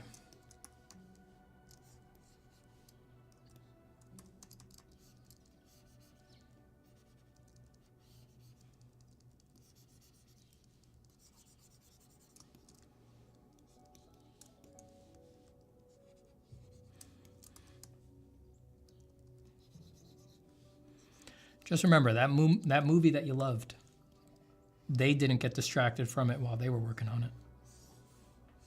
It got made because they stuck to it.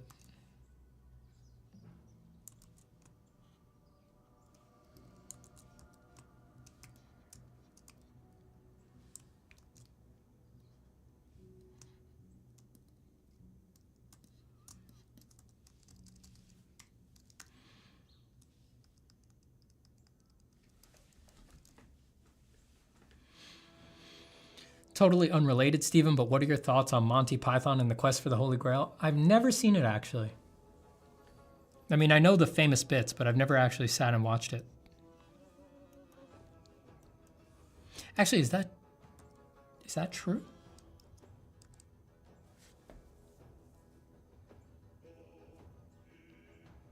Why do I feel like I saw it in school at some point? That doesn't make any sense. That's not the kind of thing they would show in school. No, I don't think I've ever seen it.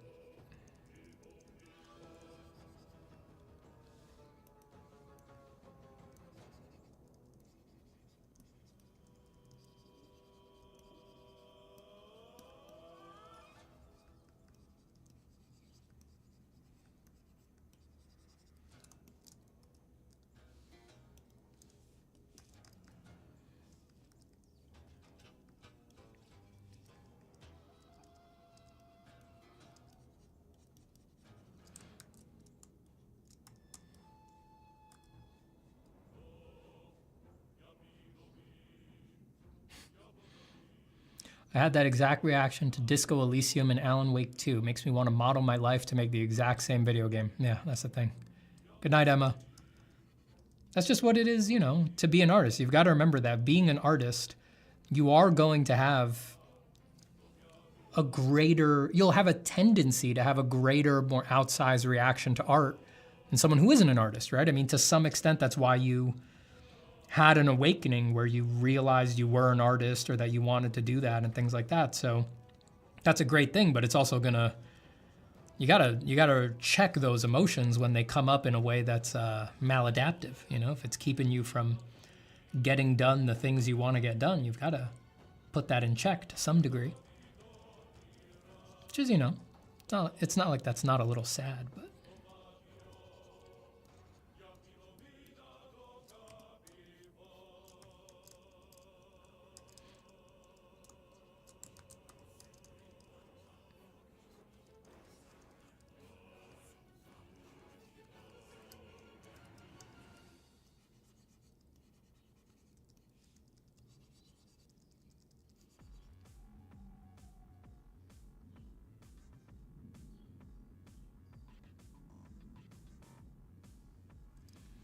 Steven, is it weird to use hatching on a painting? Not black hatching, but hatching in appropriate colors to the existing palette? No. Lots of people do that. Leyendecker did that.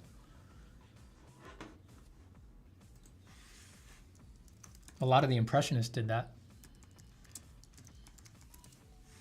You just got to do it really effing good, you know?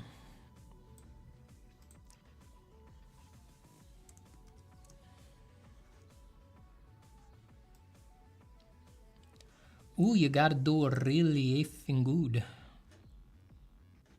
See how there's like hatches on that headpiece? Top right? That's fine. Like there. On this guy. See the heavy hatching even though there's form? You could totally do it.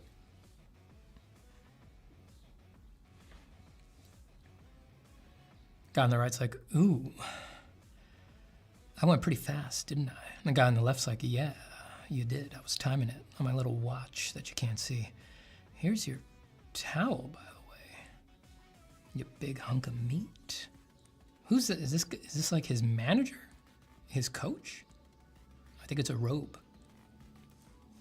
Ooh, you're all wet. Let me hug you into this robe. Isn't that better? Good job out there, baby boy.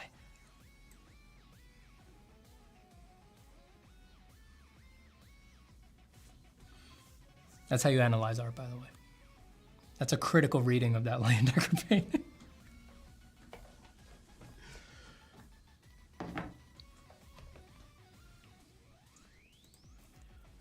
There's a, you know, Leyendecker is definitely famous for the hatchy backgrounds, but that stuff's less interesting. It's the hatchiness on the forms that he would do every now and then. That's definitely the interesting stuff. Check out that. That's really hatchy.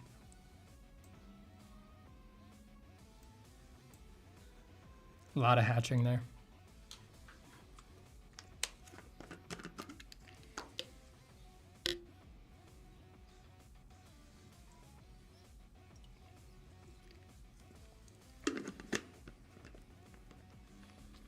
The Black Sad comic reminds me a lot of Leyendecker.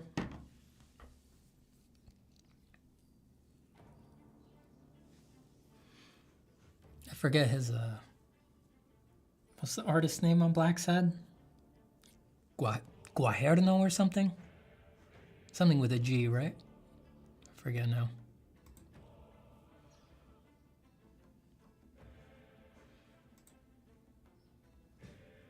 Well, Leyendecker was, I mean, he set a really strong precedent for stylization that influenced a lot of people, probably including Disney, and then the Black Sad artist was definitely inspired by the history of Disney, so makes sense. Guarnido, that's right.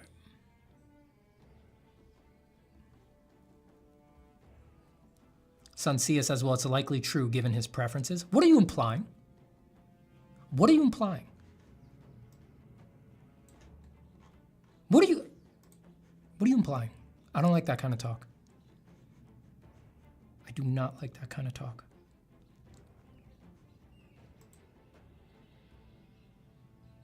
Really heavy hatching on that. Shit, that's a fucking awesome painting.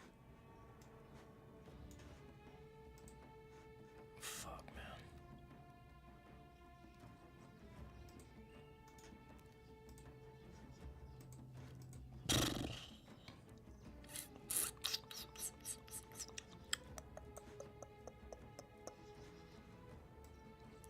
Damn, that's a nice painting. God damn. Look at the hatching on the legs. Shit. Do note that there's soft form underneath, right? It's not like it's magically done just with the hatching. If you sort of like look through the hatches, you can see that there is soft form under it. It's not like he hatched in the painting completely.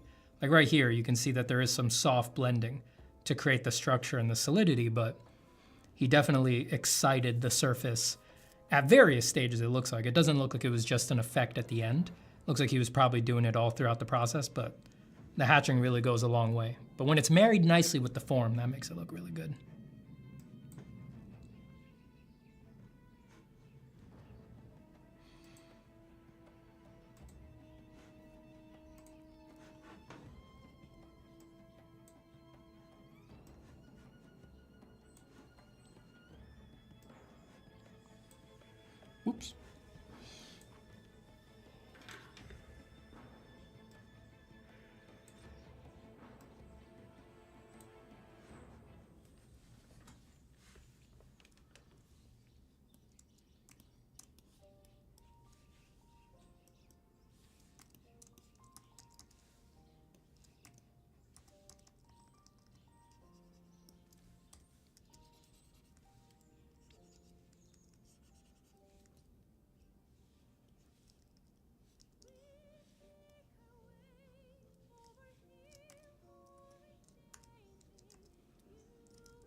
Autumn Rose says, I just really loved all the linear form in that movie. It reminded me of why I like art. I knew that I had been neglecting linear form because I was burnt out, but I want to try again.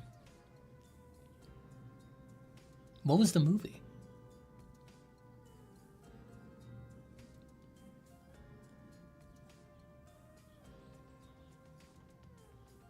The movie made me want to go all in and stuff, but maybe I should just finish my project first. Finish your project, then go explore.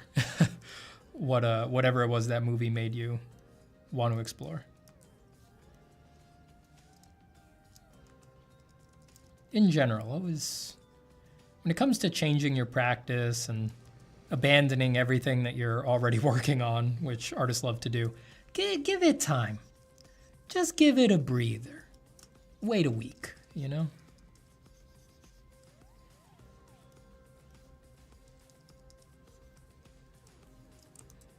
Ah, The Prince of Egypt. Beautiful movie, beautiful movie. I just watched it the other day. Not the other day, the other week. I think I talked about it on here. Did a random rewatch with my wife a couple weeks ago.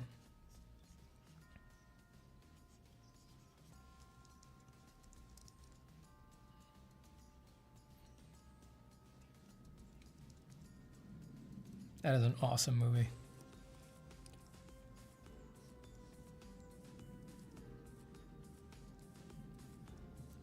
Like I said back then, how awesome is it that in that movie, halfway through, the main character kills a guy? I mean, I feel like most people think of that as like a kid's movie, you know? It's an animated movie. You definitely watch it with kids. It's like, can you think of another kids movie where the main character kills a guy in the middle? It's awesome. That is so good. Imagine pitching that to the studio if you weren't adapting the Bible. They'd be like, I don't know about our hero killing a guy right in the middle of the movie. And not the bad guy, a random person.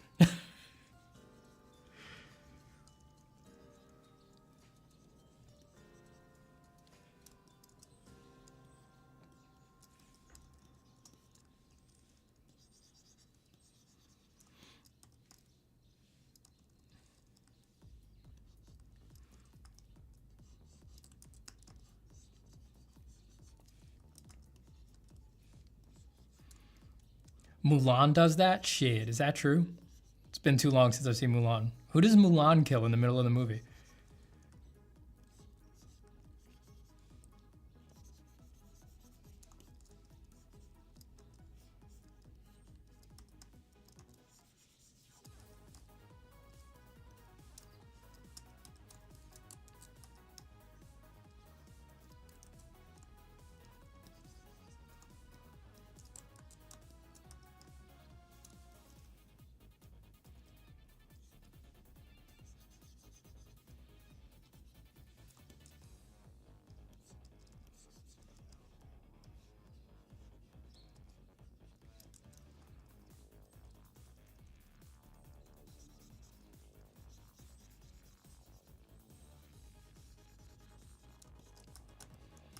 An entire army with a rocket?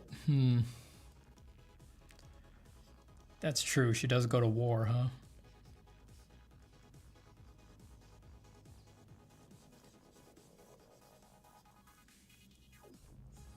I don't know. I feel like it kind of hits different in Prince of Egypt. He's not in a war. He's just kind of out of control and having a sort of a emotional experience, and then he accidentally kills a dude. I guess it's a little different.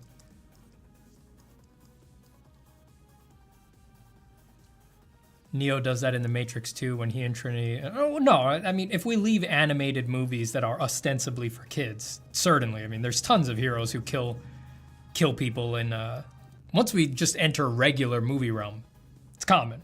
I'm just saying, I think it's a little unusual in... I feel like most people... We've seen The Prince of Egypt. We know it's not a movie for kids. It's for anybody. But I think just pulled back, you know, you see the animated cover... You see the designs. It's by DreamWorks. You know, I feel like it's safe to say that The Prince of Egypt is a movie for kids. And yes, we know all movies for kids that are worth making are also movies for adults. Yes, we know that, but I don't know. I just think it's rare for that type of movie. But no, there's tons of heroes who, without a second thought, kill tons of people once we leave kids movie realm, for sure.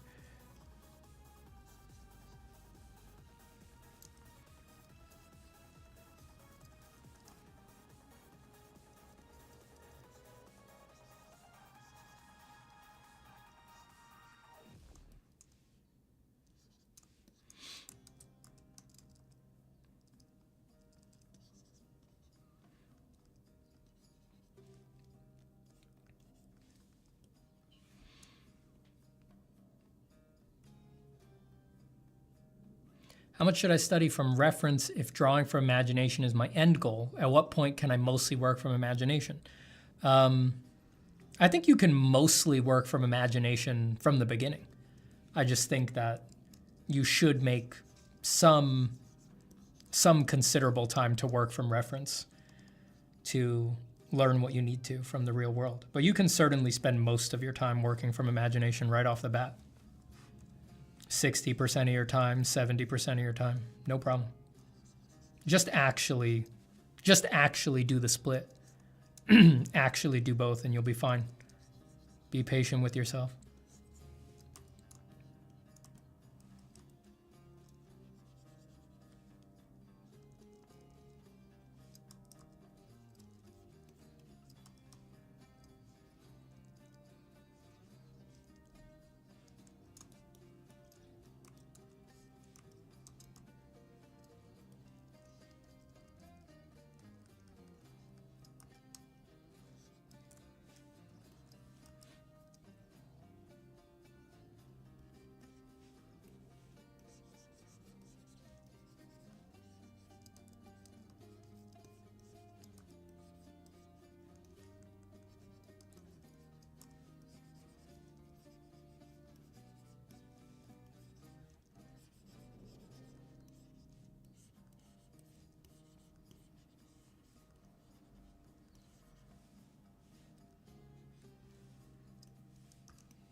Goodbye, Abaddon. Murder is unpolite. Yeah. Oh, yes. Oh, it's so polite. Yes.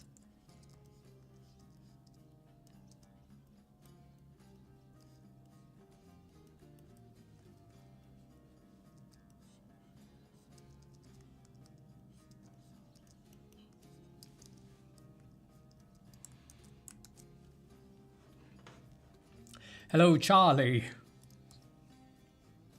Charlie.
If I'm doing only my picture,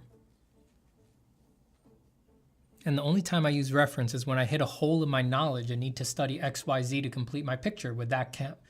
Would you count that, or is it not targeted enough? Yeah, I would count that. But don't worry about what I would count.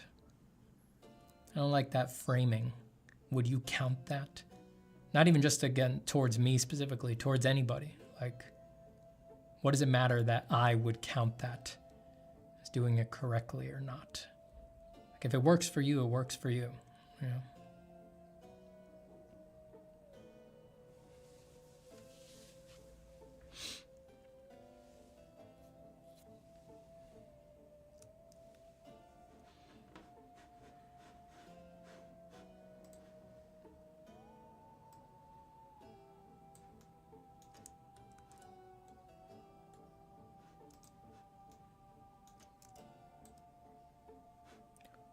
Hey, wait a second.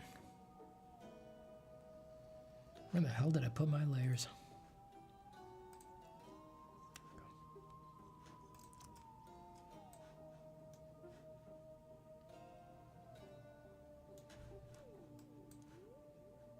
Who next? Who next?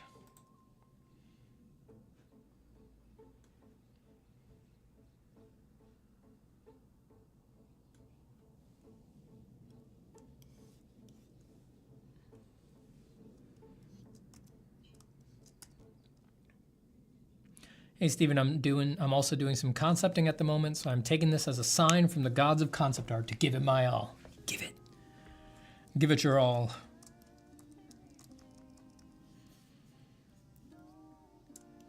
Give him hell, Annie. Give him hell.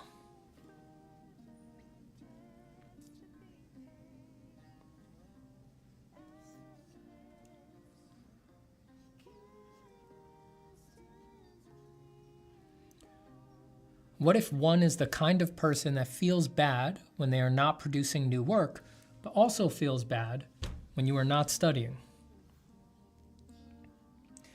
Stuff like that is never about the art. Stuff like that is never about the art. It's guilt complexes, just clinging to things. It's got nothing to do with the art.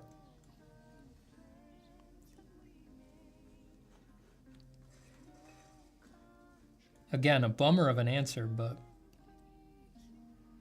from what I can tell, it's true.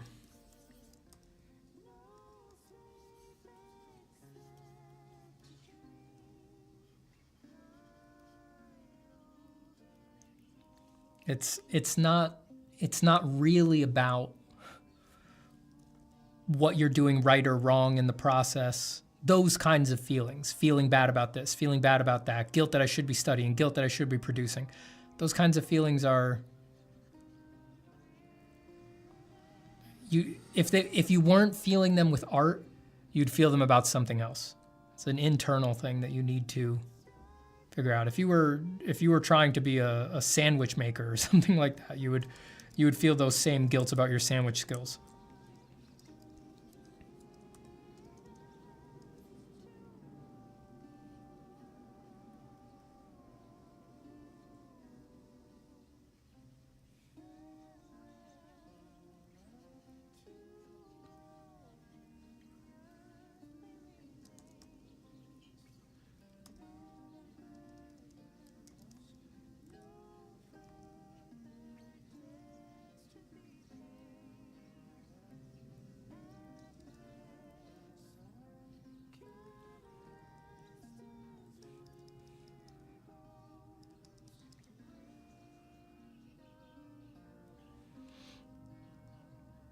What's this song from? This is from Hades. This is Good Riddance.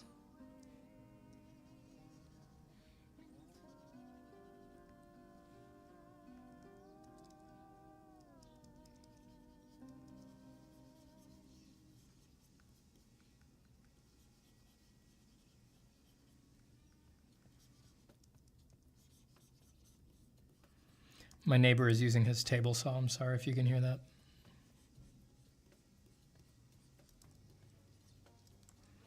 He's some kind of contractor or something. He's always back there cutting tile or something like that.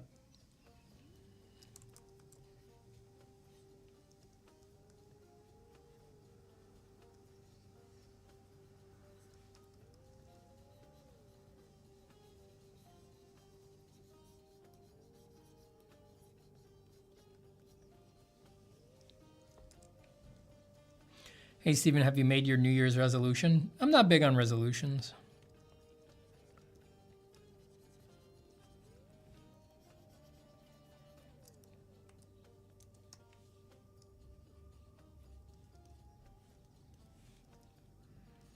I feel like I just kind of...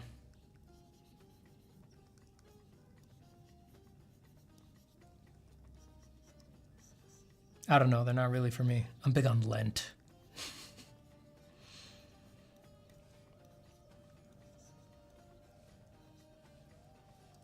I'm doing dry January. Haven't had a drink this month.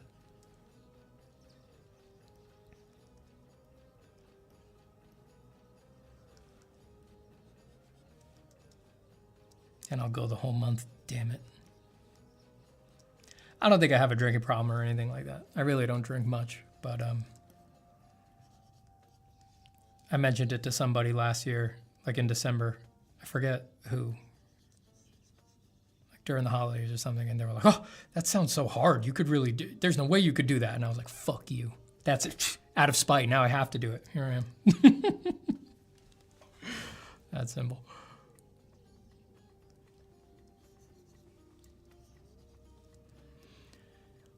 Autumn says, advice for people who are scared to finish projects. It's scary. I mean,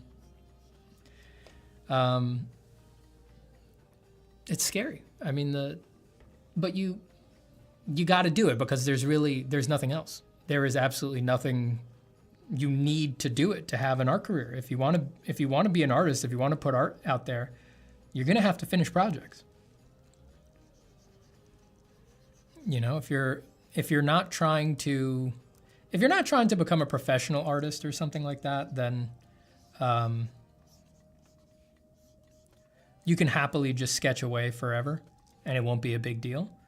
But if you're trying to make it a career, if you're trying to have your work connect with people and things like that, almost invariably, you've got to actually finish stuff. And just accept that it's scary. To give you an example, like what I'm working on here, right? I'm designing stuff for a comic. I'm working on this project with my friend. I'm scared of it. Why am I scared of it if I investigate it? The same reason every artist is afraid of any project that they're thinking about putting out, because they're worried it will be bad, right? I am going to do it anyway and put it out there anyway, in spite of the fact that I forget that I'm worried that it'll be bad. I know it will be bad. I don't think the project is great. I don't think the project is good, even. At least not yet. I've been working on it for months. I think it's bad. And I don't worry about it. I'll keep going.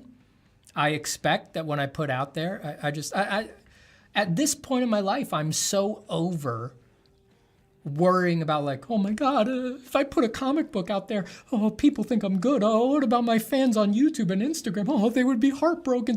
Ooh, it would be so cringe and embarrassing for me to put something out and they thought I was good all these years and now they'll know that I'm bad. They'll know that I'm a fraud. It's like, oh my God, what boring, everybody having, uninteresting, typical, useless fucking thoughts.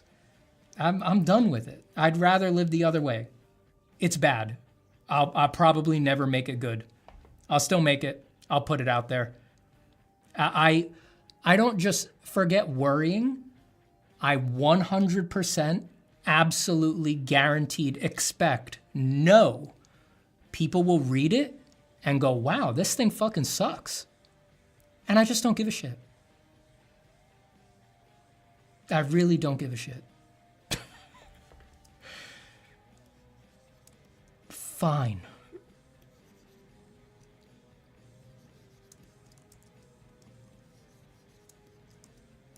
And I don't give a shit because that's not up to me. It's not up to me whether they like it or not. I could think it's great and still people would think it sucks. And also, as I've said on here before many, many times, of course it's bad. Of course it's bad. It's not weird that it would be bad. I'm not Frank Miller. I'm not Dave Finch. I'm not Alan Moore. I'm not the people that, I'm not Kentaro Miura, right? Just like with art, as I say on here all the time, all of our taste for everything comes from the freaks. It's not weird that I'm not as good a writer or an artist as Kentaro Miura. It is absolutely 100% guaranteed that I'm not as good as him. And that it is 100% logical and makes perfect sense and is actually the right way of the world that I am not as good as him. So I don't worry about it. If I'm ever going to be good at these things, I've got to make shitty ones. I don't know. It's actually not complicated.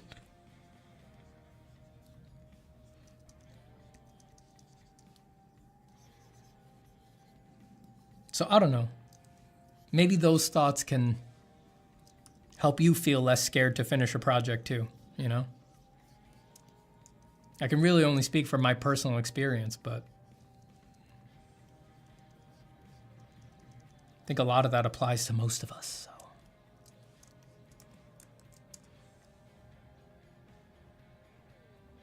Stupid, vain question. How do you face the struggles of growing on social media? I am bad at social interactions and never think my art is good enough to post.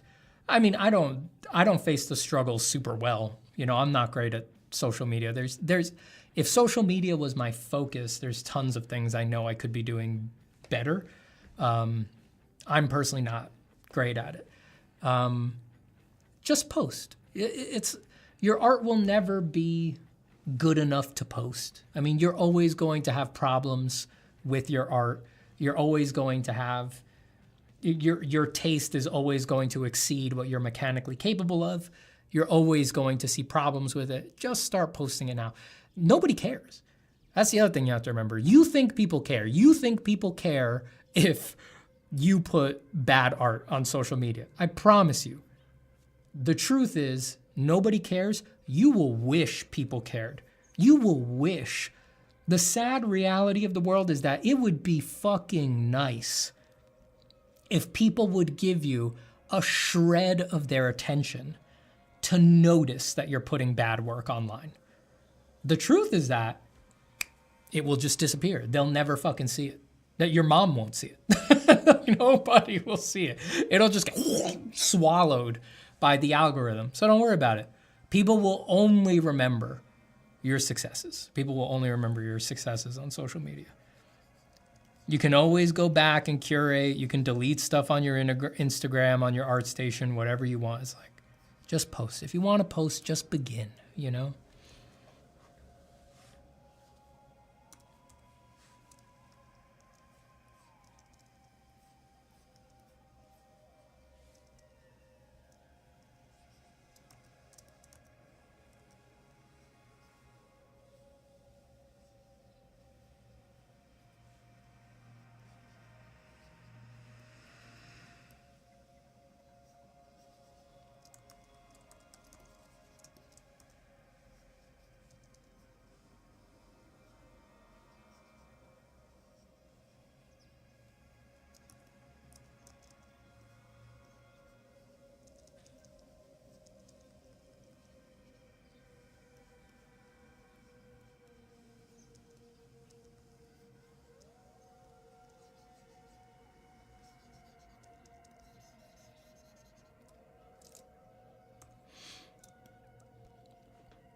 LOL, so true. My mom never likes my art.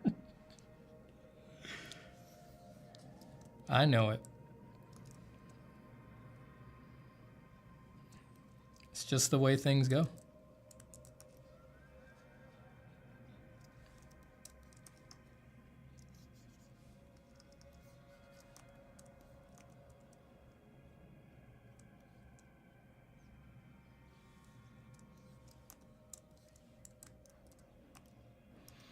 What role does the artist have in society? I would worry about that later. I think in the beginning, early on, you should worry about what role the artist has for you. What does it mean for you that you are an artist, that you make art?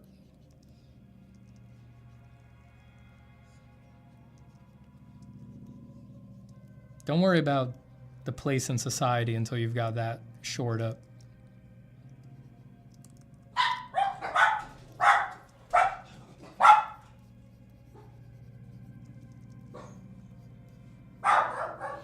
Hold on, let me quiet the dogs down.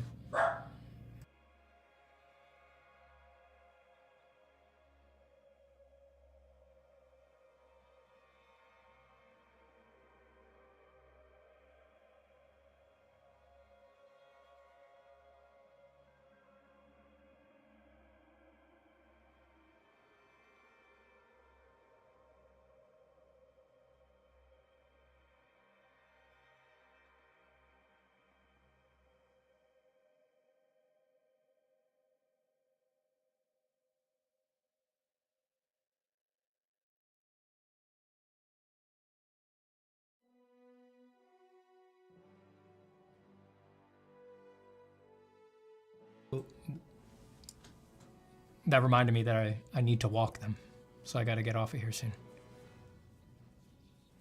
I'm an hour behind on their dog walk. Now Marley's barking? That's funny.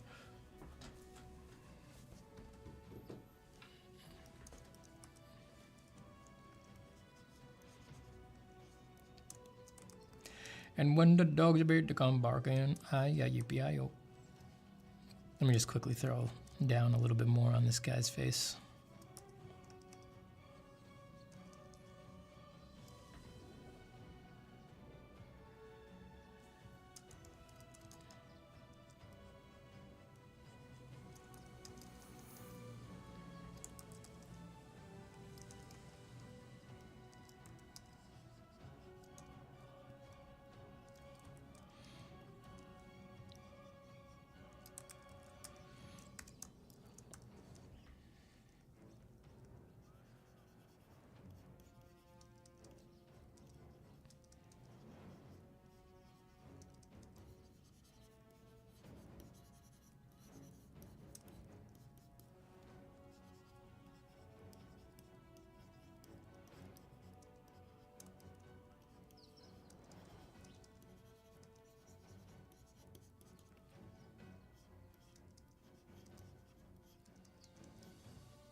Daryl Grant is racing to finish editing before I finish stream. My goodness. Hey, Steven, what do your parents think of your art? Do they get it at all? Or are you winning, son? Well, my dad doesn't think anything about my art because he's dead.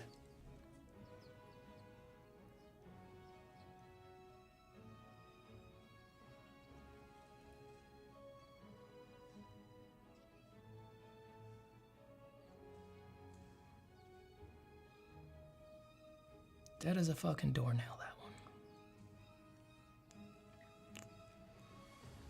And my mom is just waiting for me to draw Jesus.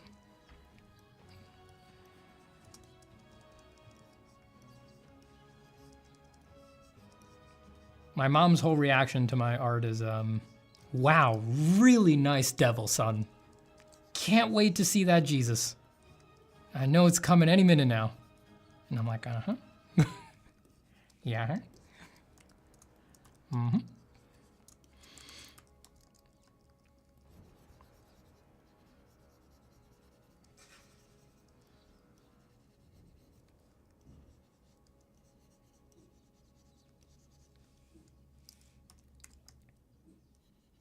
These dogs are getting antsy.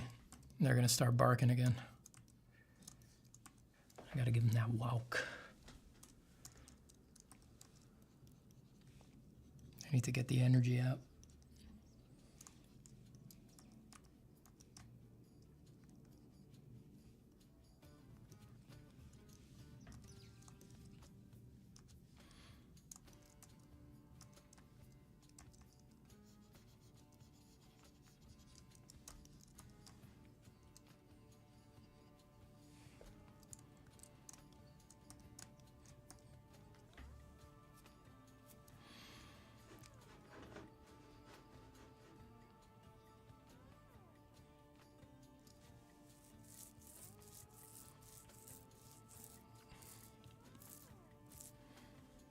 Please draw Jesus.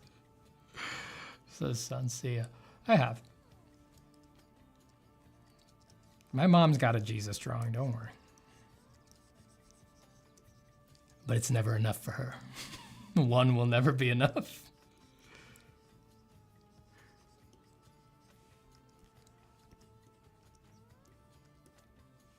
She wants more.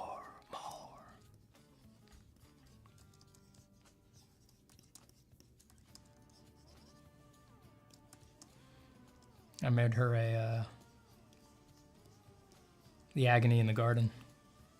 I like that drawing. It came out good.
Steven, you draw Jesus for your mom, but won't draw waifus for your audience. Leave it to this audience to make it a bad thing that I would draw Christ, Jesus Cristo, the Lord of hosts, for my mom. Only this audience is so depraved, so degenerate, that they could make that a bad thing, hear that, and what's their reaction? What's in it for me? What can I get out of this? How can I twist this around to my own ends? You all disgust me. I know I say that every single stream, multiple times a stream, but I gotta put a really fine point on it. You're all disgusting people. That's a disgusting way to behave. Filthy. Absolutely abhorrent. It's abhorrent behavior.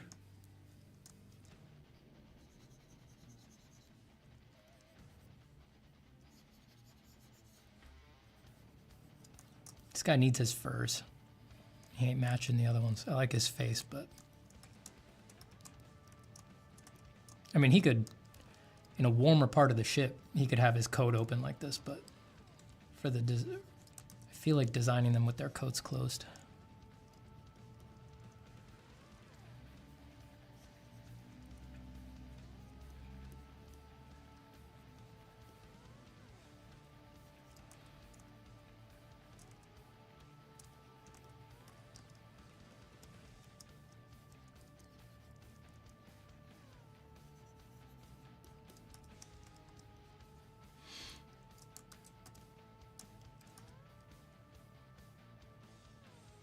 The Lord of Hoes.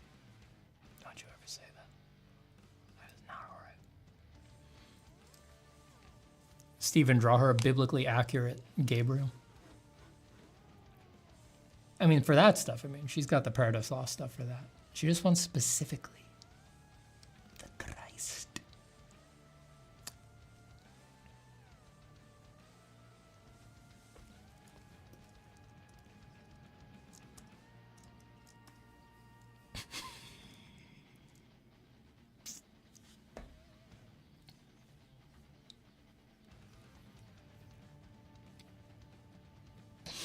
I'm sorry, but why?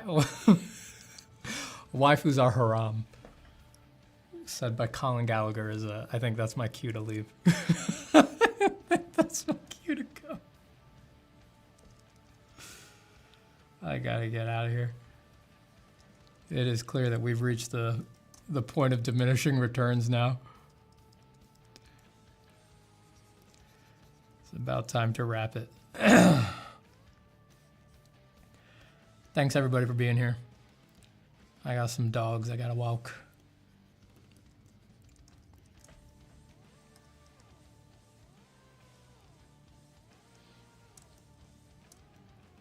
While the rest of the audience was being depraved, I finished my editing. Thank goodness. Now I'm free to go. Now all is right in the world. You were able to finish before I finished. Good. We're good here.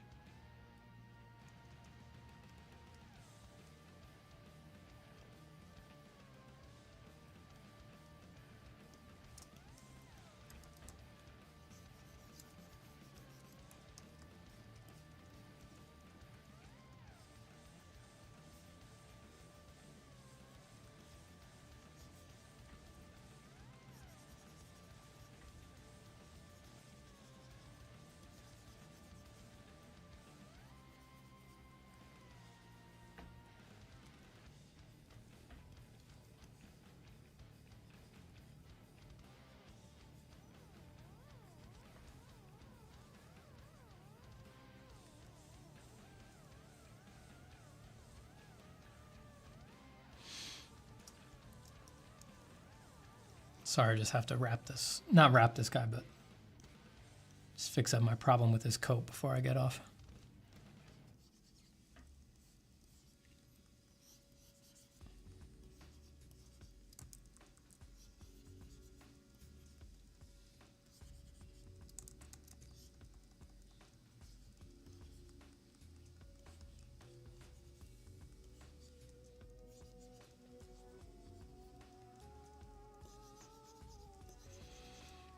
Okay, that's a base. That's a base. Now I've got 4 humans. And I gotta do some, I need some inhumans on the crew as well, so. I gotta do them before another time. I gotta check with Joe about the balance that he saw in the crew, because we don't have a set. I don't have a definitive number, and I don't know what the makeup of the humans versus the other things there are. All right, everybody. Thank you for being here. Speaking of editing, the latest stream highlights video was a great time. Yeah, I thought that was good. I saw a preview of the next one too from my editor, and I think the next one's really good. The next one, the next one made me laugh a lot.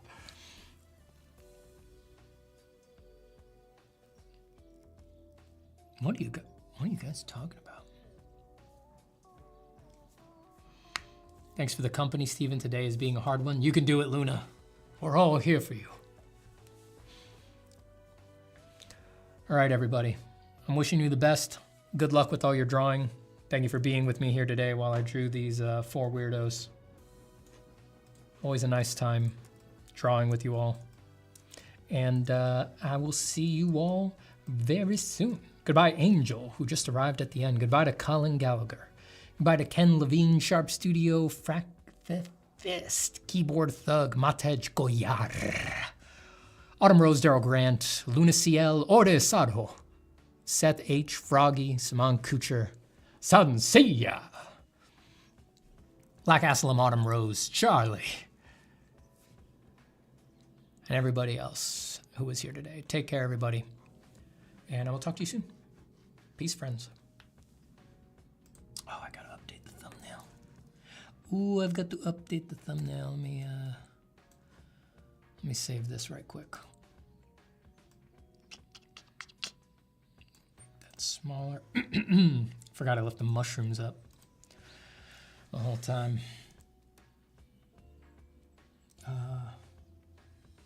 What's the horizontal on 1440p? The 2560?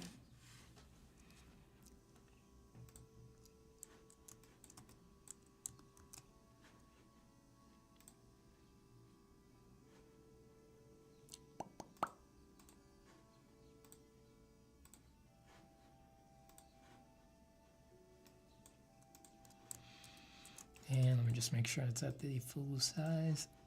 Yep. All right, everybody. Peace. Bye bye bye bye bye bye bye bye bye bye bye bye bye bye.